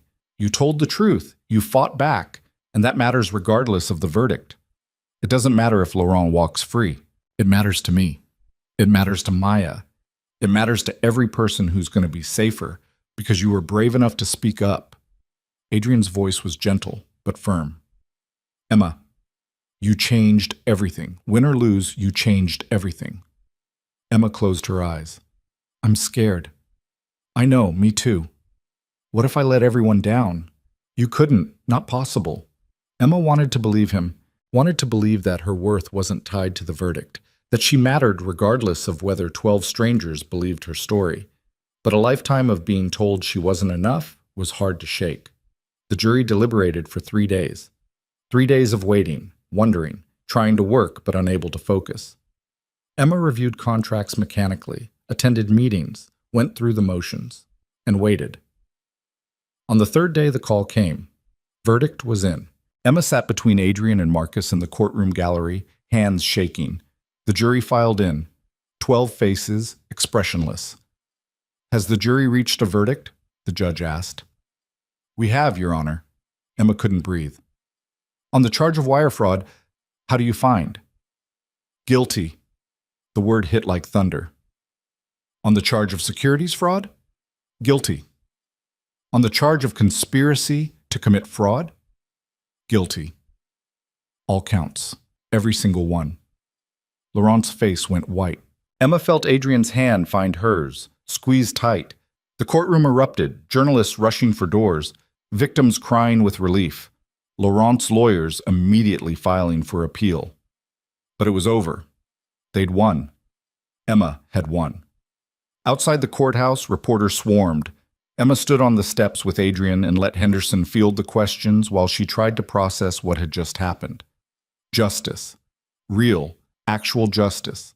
Not luck, not a fluke. Her truth, believed and validated and upheld. How do you feel, Miss Vale? A reporter called. Emma looked at the cameras, at the crowd, at Adrian standing beside her. I feel like I did my job, she said simply. Nothing more. But it was more. So much more than she'd ever imagined possible. That night, Adrian took her and Maya out for dinner at a restaurant where Emma had once worked as a hostess. The manager recognized her, did a double take. Emma? Emma Vale? Hi, Robert. I saw you on the news. You're the one who... He stopped, laughed. I can't believe you used to work here. Seems like a long time ago, Emma said. Because it was. That version of Emma, quiet, invisible, afraid, felt like a stranger now. Over dinner, Maya presented Emma with another drawing. This one showed 3 stick figures holding hands, purple unicorn, smaller unicorn, and a taller figure labeled Daddy. We're a family, Maya announced, so I drew us as a family. Adrian looked at Emma, question in his eyes. Emma looked at this little girl who'd claimed her from the start, at this man who'd seen past her defenses and refused to let her hide, at this life she'd accidentally stumbled into and somehow earned. Yeah, she said softly. We are. And for the first time in 30 years, Emma believed it. The week after the verdict, Emma started her MBA program at Boston University. She walked into the first class, Corporate Finance 101, and took a seat in the back row out of habit. The room filled with students who looked like they'd come straight from corner offices and consulting firms, designer bags, confident postures, the easy assurance of people who'd never questioned whether they belonged. Emma opened her laptop and tried not to think about the fact that she was older than half the class and more famous than all of them. You're Emma Vale, the woman next to her said. Not a question. Yes. I saw you on Bloomberg, the Laurent case. The woman extended her hand. Rachel Chen, I'm in corporate law. That testimony you gave was textbook perfect. I was terrified the entire time. Couldn't tell. You seemed completely composed. Rachel smiled. Looking forward to having you in class. Real-world experience beats theory every time. The professor walked in, and Emma realized with a start that she recognized him. Professor Mitchell had written 3 of the textbooks she'd studied while preparing for the Laurent trial. Welcome to corporate finance, he said, scanning the room. His eyes landed on Emma, and he paused. Ms. Vale, glad to have you here. Your work on the Laurent case will be excellent case study material for this class. 20 heads turned to look at Emma. She felt her face flush but held his gaze. Happy to contribute. After class, Mitchell asked her to stay. I wanted to tell you something, he said when the room had emptied. I've been teaching corporate finance for 15 years. I've had students from Harvard, Stanford, Wharton, smart kids, ambitious kids, but very few of them have ever done anything that actually mattered outside a spreadsheet. Emma didn't know what to say. You took down a $500 million fraud operation, Mitchell continued. You protected companies, saved jobs, exposed criminals. That's what this degree is supposed to prepare people to do. You've already done it. He smiled. So when you feel like you don't belong here, remember that you're the only person in this room who's already proven why this education matters. Emma walked out of that classroom with her head higher than when she'd walked in. December brought early snow and the kind of cold that made Boston feel like it was punishing you for living there. Emma spent her mornings at Cross Industries reviewing contracts, her afternoons in MBA classes, and her evenings either studying or at Adrian's townhouse with Maya. The rhythm of it felt sustainable, almost normal, except for the part where she was falling more in love with Adrian every day and had no idea what to do about it. They hadn't talked about the kiss, hadn't defined what they were to each other beyond colleagues and friends and co-parents to a 6-year-old who kept drawing them as a family unit. Emma knew she should bring it up, have the conversation, be an adult about it.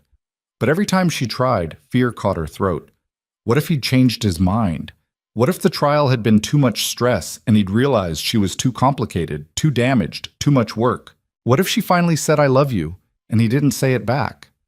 The Thursday before Christmas, Emma was working late when Susan stopped by her office. "You're still here," Susan observed. "Final contracts review before the holiday break." "Emma, it's 8 p.m. on a Thursday. The contracts will survive until Monday." Susan sat down. "Can I give you some advice?" "Always." "Stop punishing yourself." Emma looked up. "What?" "You're working 14-hour days, taking a full MBA course load, volunteering for every difficult assignment that comes through. You're trying to prove you deserve to be here." Susan's voice was gentle but firm. "You already proved it. Now you're just exhausting yourself." "I'm fine." "You're running on fumes and fear." Susan leaned forward. "Emma, I've watched you for 3 months now. You're brilliant at what you do. But you're also terrified that the moment you slow down, someone's going to realize you don't belong and take it all away." Emma felt exposed. "Is it that obvious?" "Only to people who've been there." Susan smiled sadly. "I worked 80-hour weeks for my first 5 years at Cross Industries. Took every case, never said no, barely slept. I thought if I just worked hard enough, I'd finally feel secure. You know what happened?" "What?" "I burned out, had a panic attack in the middle of a deposition, and ended up in the ER." Susan paused. "Adrian found me there, sat with me for 6 hours, and when I tried to apologize for being weak, he told me something I've never forgotten." "What did he say?" "He said that strength isn't about never breaking. It's about knowing when to stop before you shatter completely." Susan stood. "Go home, Emma. Rest. Spend time with people who matter. The work will be here Monday, but if you keep going like this, you won't be." Emma sat alone in her office after Susan left, staring at contracts that suddenly seemed less important than they had an hour ago. Her phone buzzed. Text from Adrian. "Maya wants to know if you're coming for dinner. She made a gingerbread house and needs an expert opinion."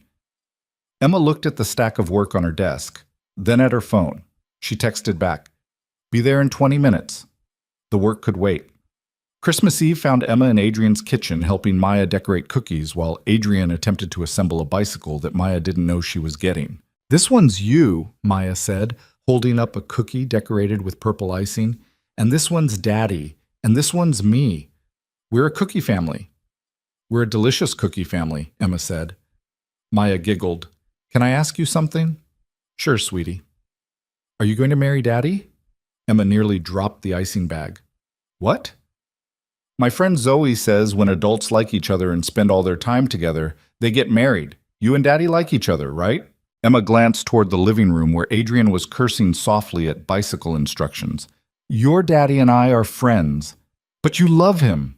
It wasn't a question. Emma looked at this impossibly perceptive 6-year-old who saw truth like other people saw colors. "Yeah," she said quietly. "I do." "Then why don't you tell him?" Because sometimes love is complicated. Why? Because people get scared. Because we worry about losing things we care about. Because we've been hurt before, and we're afraid it'll happen again.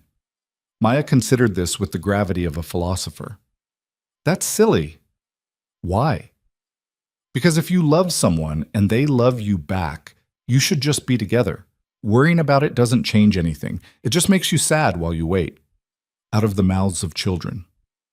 When did you get so wise? Emma asked.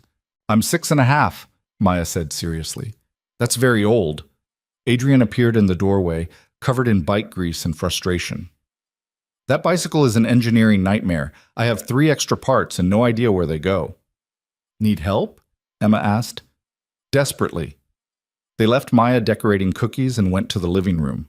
Emma looked at the half-assembled bicycle and the instruction manual written in what appeared to be 3 languages, none of them helpful. Okay, she said.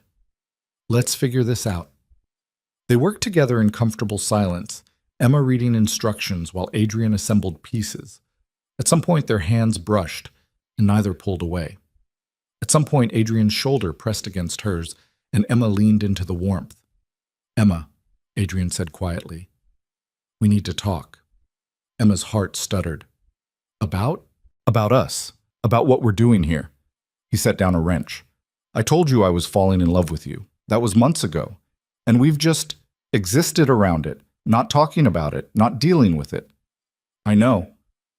I need to know where you stand because I can't keep doing this halfway thing where we're more than friends but less than together. It's killing me. Emma took a breath. I'm scared. Of what? Of all of it. Of loving you and losing you. Of Maya getting attached and then something happening and her losing another person who matters. Emma's voice cracked. I've lost everything I've ever cared about, Adrian. I don't know how to trust that this will be different. So we just stay stuck? Forever in limbo because you're afraid? I don't know what else to do. Adrian turned to face her fully. You could choose to believe me. When I say I'm not going anywhere, when I say you matter to me and Maya, when I say I love you and I want to build a life with you, his voice was rough with emotion. You could choose to trust that maybe this time you get to keep something good. What if I don't know how? Then I'll teach you. Adrian reached for her hand. Emma, I know you've been hurt. I know people have let you down your whole life. But I'm asking you to take a risk on me, on us, because I think we could be something amazing if you just let yourself believe it. Emma looked at him. This man who'd seen her when she was invisible, who'd believed in her when she didn't believe in herself, who'd given her a chance to become someone she'd never imagined she could be. And she thought about what Maya had said. Worrying doesn't change anything. It just makes you sad while you wait. I love you, Emma said. I've loved you for months. Maybe from the moment you looked at me in that conference room and asked my name like it mattered. Adrian's expression broke into pure relief. Emma, but I'm still scared, and I'm still going to be messy and complicated and probably a disaster at relationship things because I've never had a healthy model for any of this. I don't care. You should care. I'm serious about this, Adrian. I don't know how to do family. I don't know how to be a partner or a mother figure or anything other than alone. And I'm terrified I'm going to screw this up. Then we'll screw it up together. Adrian pulled her closer. Emma, I'm a single dad who works 80-hour weeks and has the emotional availability of a brick wall. I'm not exactly a prize either, but I think we could figure it out if you're willing to try. Emma looked toward the kitchen where Maya was singing Christmas carols to her cookies. What about Maya? We can't just decide to be together without thinking about how it affects her. Maya loves you, has from the start. Adrian smiled. Pretty sure she's been trying to set us up since November. She asked me if we were getting married. What did you say? I told her love was complicated. And what did she say? That worrying about it doesn't change anything. It just makes you sad while you wait. Emma laughed wetly. She's smarter than both of us. She really is. Adrian cupped Emma's face in his hands. So let's stop waiting. Let's stop being scared. Let's just be together. Emma kissed him. Not hesitant this time, not stolen or secret, just honest and full and real. When they pulled apart, Maya was standing in the doorway holding a cookie. Finally, she said, You guys were taking forever. How long have you been standing there? Adrian asked. Long enough to know you're being mushy again. Maya grinned. It's okay. I like when you're mushy. It means Emma's staying. Emma looked at this little girl who'd claimed her as family before Emma had even accepted it herself. Yeah, Emma said. I'm staying. Maya launched herself at them, cookie and all, and they ended up in a tangle on the floor surrounded by bicycle parts and frosting and the kind of joy Emma had stopped believing existed. The new year brought changes that felt both terrifying and right. Emma officially moved her things into Adrian's townhouse, not because she had to, but because Maya had converted the guest room into an art studio and declared that Emma's apartment was too far away for family. Adrian introduced her to the board as his partner, both professionally and personally. Some of the board members looked surprised. Most looked like they'd been expecting this for months. About time, one of them said. You two have been dancing around it since October. Emma started teaching a section at BU as a guest lecturer, real-world applications of international contract law. Her first class had 40 students. By the third week, it had 60, with people auditing just to hear her break down the Laurent case. And she kept working at Cross Industries, but differently now. Not trying to prove herself with every assignment, just doing excellent work because that's who she was. In February, Laurent was sentenced to 18 years in federal prison. Emma didn't attend the sentencing, didn't need the closure. She'd already moved past it. March brought Maya's 7th birthday and a party that Emma co-hosted with an anxiety that Adrian found hilarious. It's 15 6-year-olds eating cake, he said, not a corporate merger. They're scarier than corporate mergers, Emma insisted. At least executives don't throw cupcakes. The party went fine. Maya declared it the best birthday ever. Emma found purple frosting in her hair for 3 days afterward and decided Adrian had been right about the merger comparison. In April, Emma graduated from her first semester of the MBA program with a 4.0 GPA. Adrian and Maya came to the small ceremony, Maya holding a sign that said, Emma is the smartest, in purple glitter. I'm not the smartest, Emma protested. You're the smartest to us, Maya said. That counts more. In May, Cross Industries announced a new division, International Contract Security, headed by Emma Vale. Her job was to train other companies on how to spot fraud, how to verify translations, how to protect themselves from the kind of trap Laurent had set. The business press wrote articles about it, called it innovative, called Emma a pioneer. Emma just called it doing work that mattered. But the moment that changed everything came in June. Emma was in her office reviewing a training manual when Adrian appeared with Maya, both of them looking nervous. We need to talk to you about something, Adrian said. Emma's stomach dropped.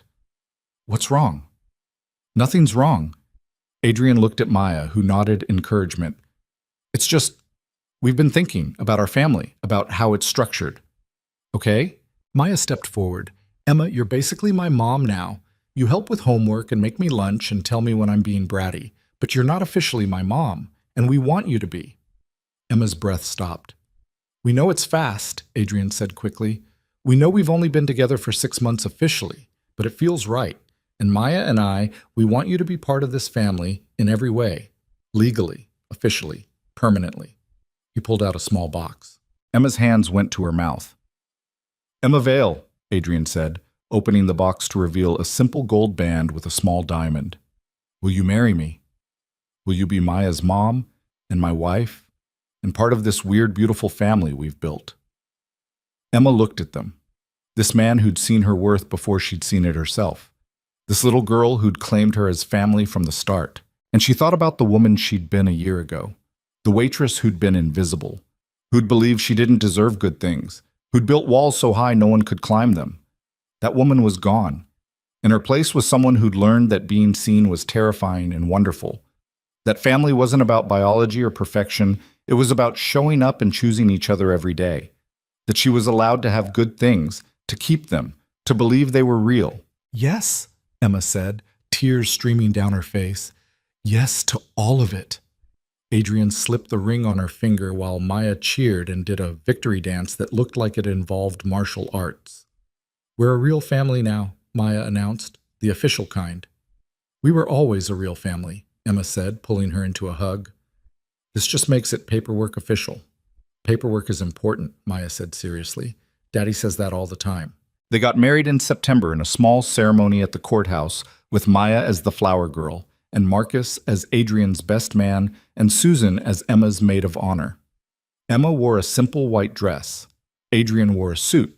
Maya wore a purple tutu because she insisted flower girls should be fancy and sparkly. The judge who married them was the same judge who'd presided over the Laurent trial. "I married a lot of people," she said after the ceremony. "But this is the first time I've married a couple who met because one of them stopped a fraud scheme. That's got to be good luck." The reception was at Adrian's townhouse, their townhouse now, with 50 people who'd become Emma's family over the past year. Co-workers, classmates, Maya's friends and their parents, Mrs. Chen from Emma's old apartment building who'd loaned her an iron that first morning. Everyone who'd been part of Emma's transformation from invisible to essential. During the toasts, Susan stood up. A year ago, Emma walked into Cross Industries convinced she didn't belong. Convinced she wasn't qualified, wasn't credentialed, wasn't enough. Susan smiled. Today she runs our fastest growing division, teaches at one of the top business schools in the country, and is married to my boss, which makes family dinners very confusing from an org chart perspective. Laughter rippled through the room. But more than that, Susan continued, Emma proved something I think we all need to remember. That your worth isn't defined by where you started or what degrees you have or whether people believe in you. It's defined by what you do when the moment comes, by whether you speak up when it's easier to stay quiet, by whether you choose courage over comfort. Susan raised her glass. To Emma, who chose courage and changed everything. To Emma, the room echoed. Emma stood, overwhelmed, and felt Adrian's hand find hers under the table. "I should say something," she whispered. "You don't have to." "I want to." She stood, glass in hand, looking at all these faces. A year ago, I was serving drinks in a private dining room and trying to be invisible. Trying not to be noticed, not to matter, not to take up space. Emma's voice was steady. I'd spent my whole life believing that people like me didn't get to have lives like this. That we survived, maybe, but we didn't thrive. We didn't get chosen.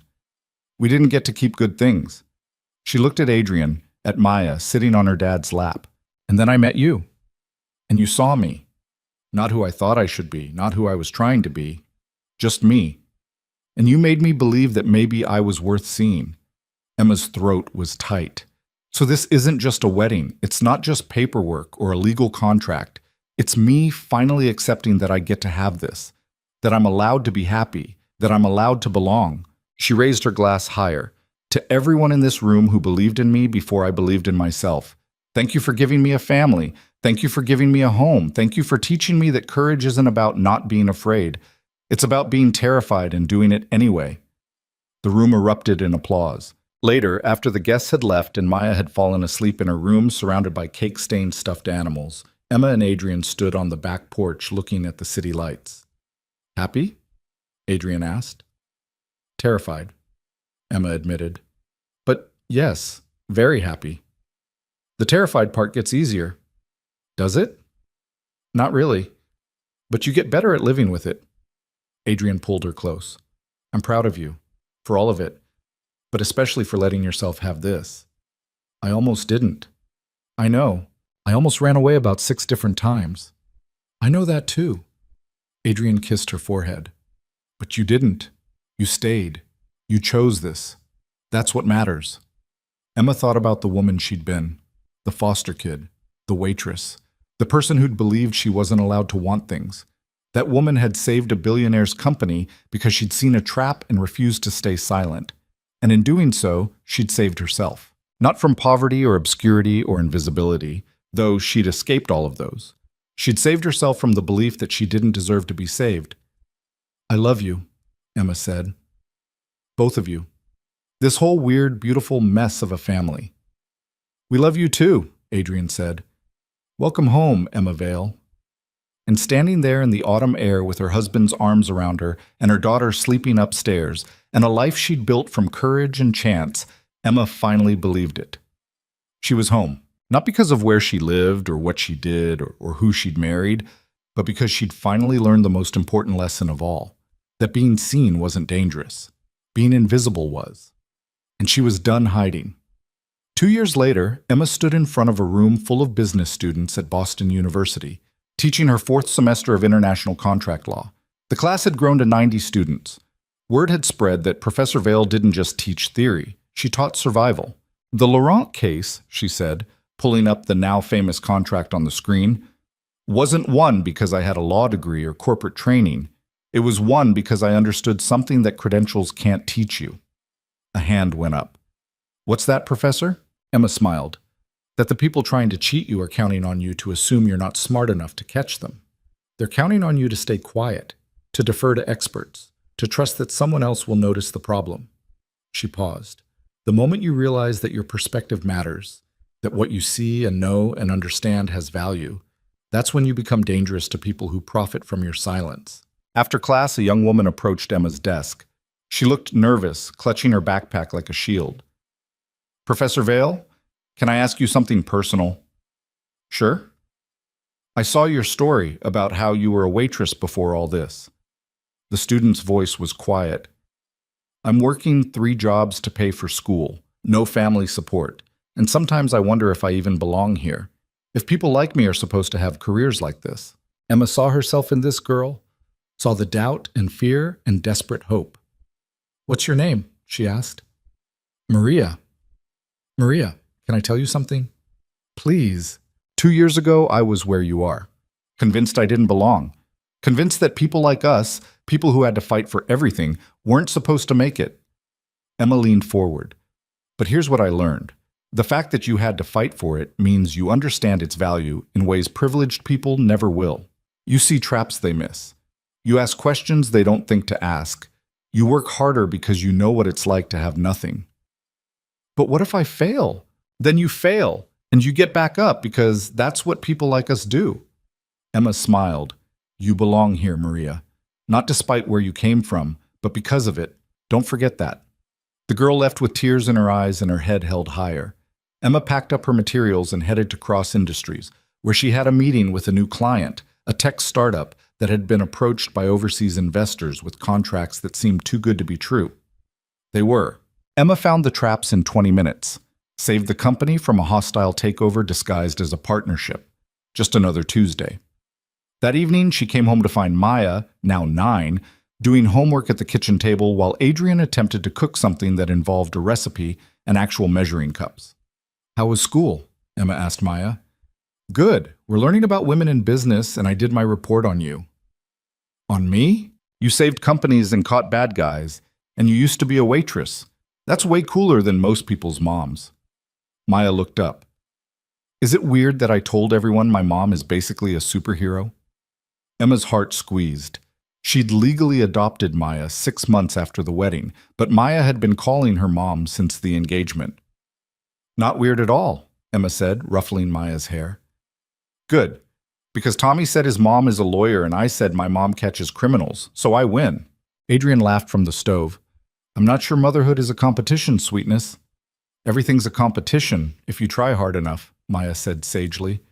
That night, after Maya was asleep and the dishes were done, Emma and Adrian sat on the couch with wine and comfortable silence. Susan's retiring next year, Adrian said casually. She wants to recommend you as her replacement. Emma nearly spilled her wine. As general counsel? Adrian, I'm not even a lawyer. You will be. You're graduating law school in May. Emma had started law school part-time the year after her MBA.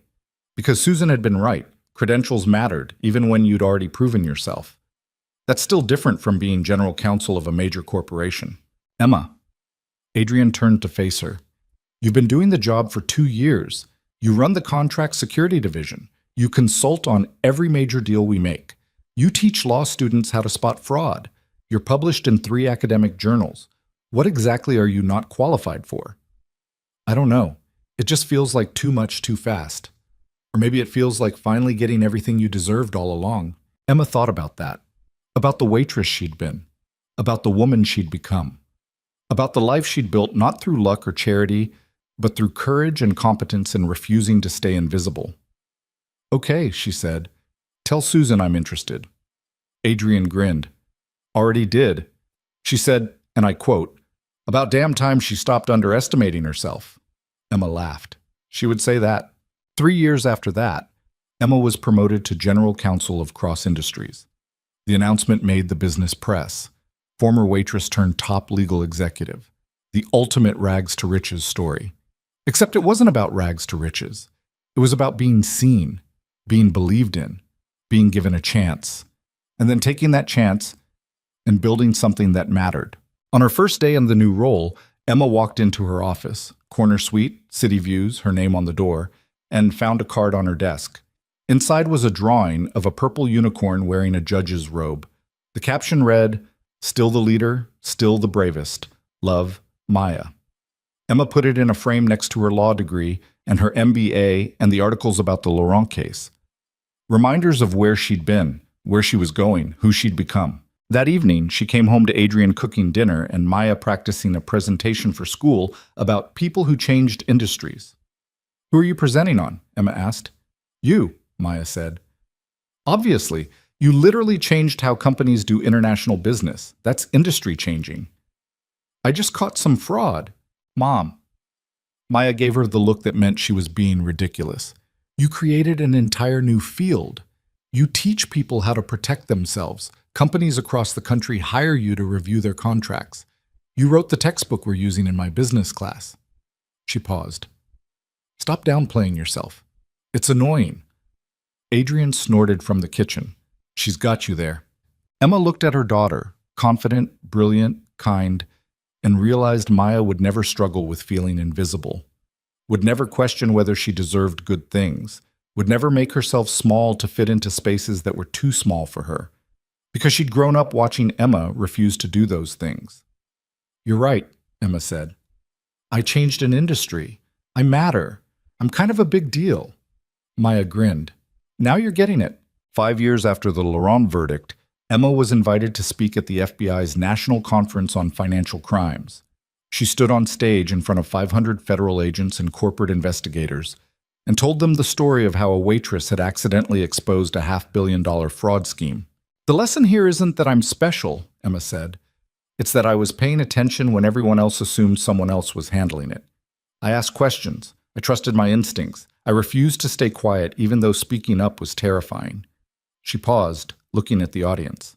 Every single person in this room has the power to be that person, to see what others miss, to speak up when it's easier to stay silent, to believe that your perspective matters.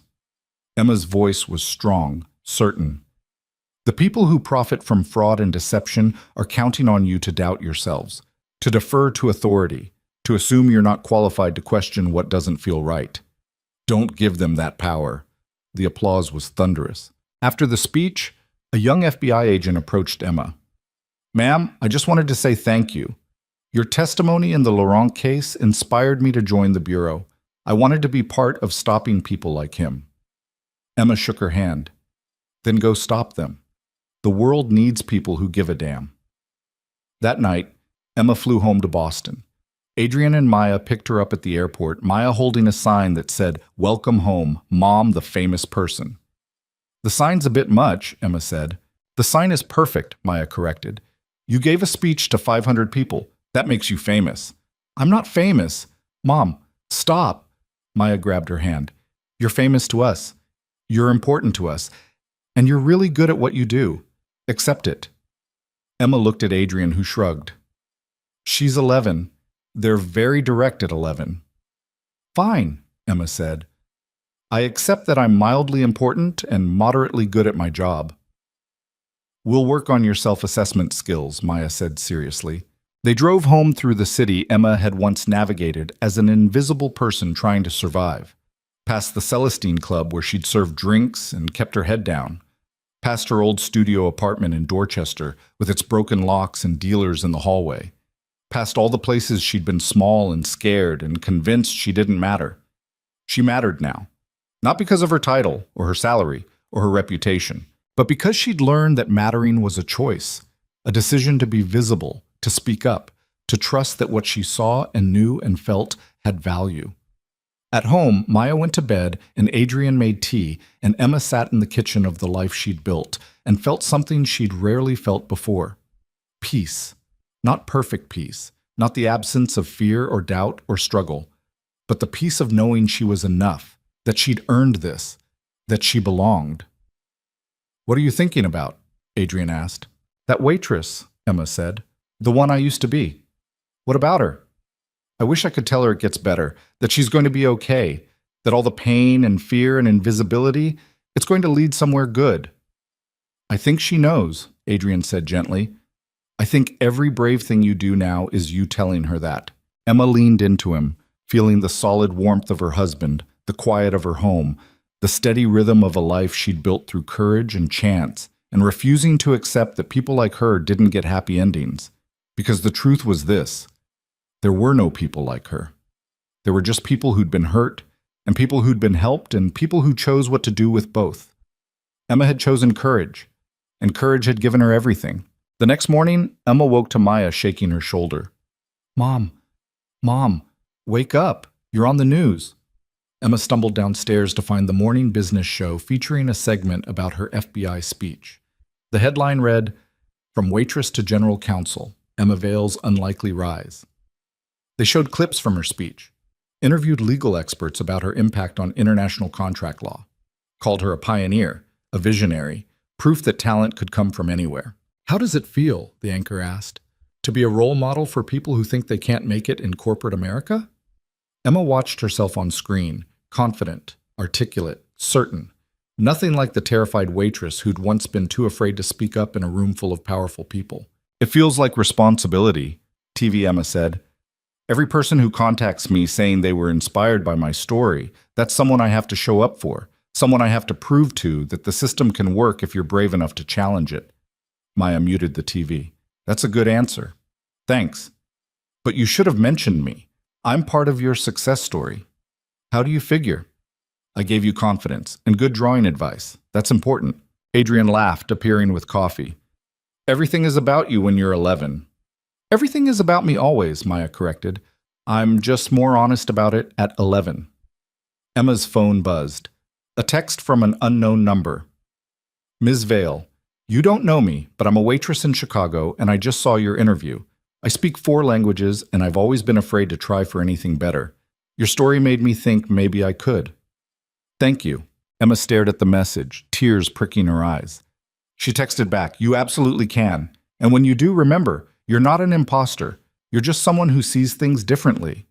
That's your superpower." The response came immediately. "Thank you. I'm going to try." Emma showed the exchange to Adrian. "That's the real impact," he said quietly. "Not the job title or the speeches or the news coverage.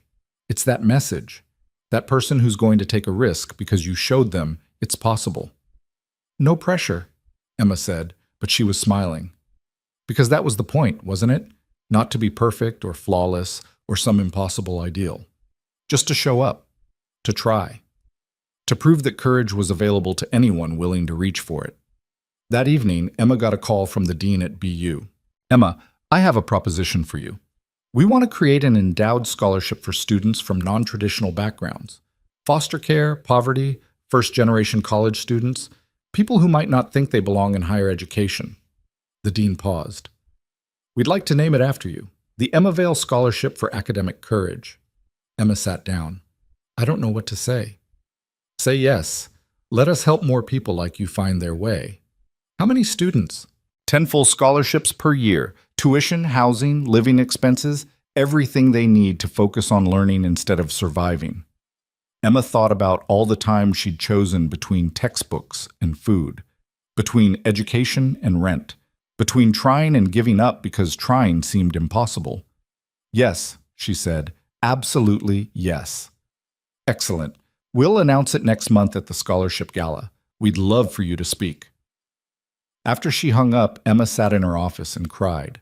Not sad tears, not scared tears. Tears of someone who'd finally learned that her story mattered, that her struggle had value, that she could turn pain into purpose. Maya found her like that. "Why are you crying?" she asked, concerned. "Happy tears," Emma said. "They're creating a scholarship named after me." "Of course they are. You're the Emma Vale." Maya climbed into her lap despite being 11 and too big for it. "Are you going to give a speech?" "Apparently." "Good. You're excellent at speeches, very inspiring and stuff." Maya paused. "Can I come?" I want to see you be famous in person. I'm not famous. Maya put a hand over Emma's mouth. We've been through this, Mom. You're famous. Accept it. Emma laughed, kissed her daughter's forehead, and accepted it. The scholarship gala was black tie formal at a hotel Emma had once cleaned as part of a night shift job.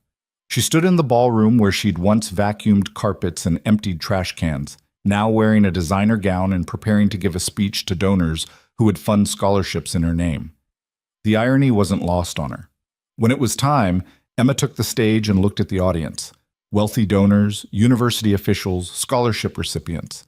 And in the front row, Adrian and Maya, both dressed up, both beaming with pride.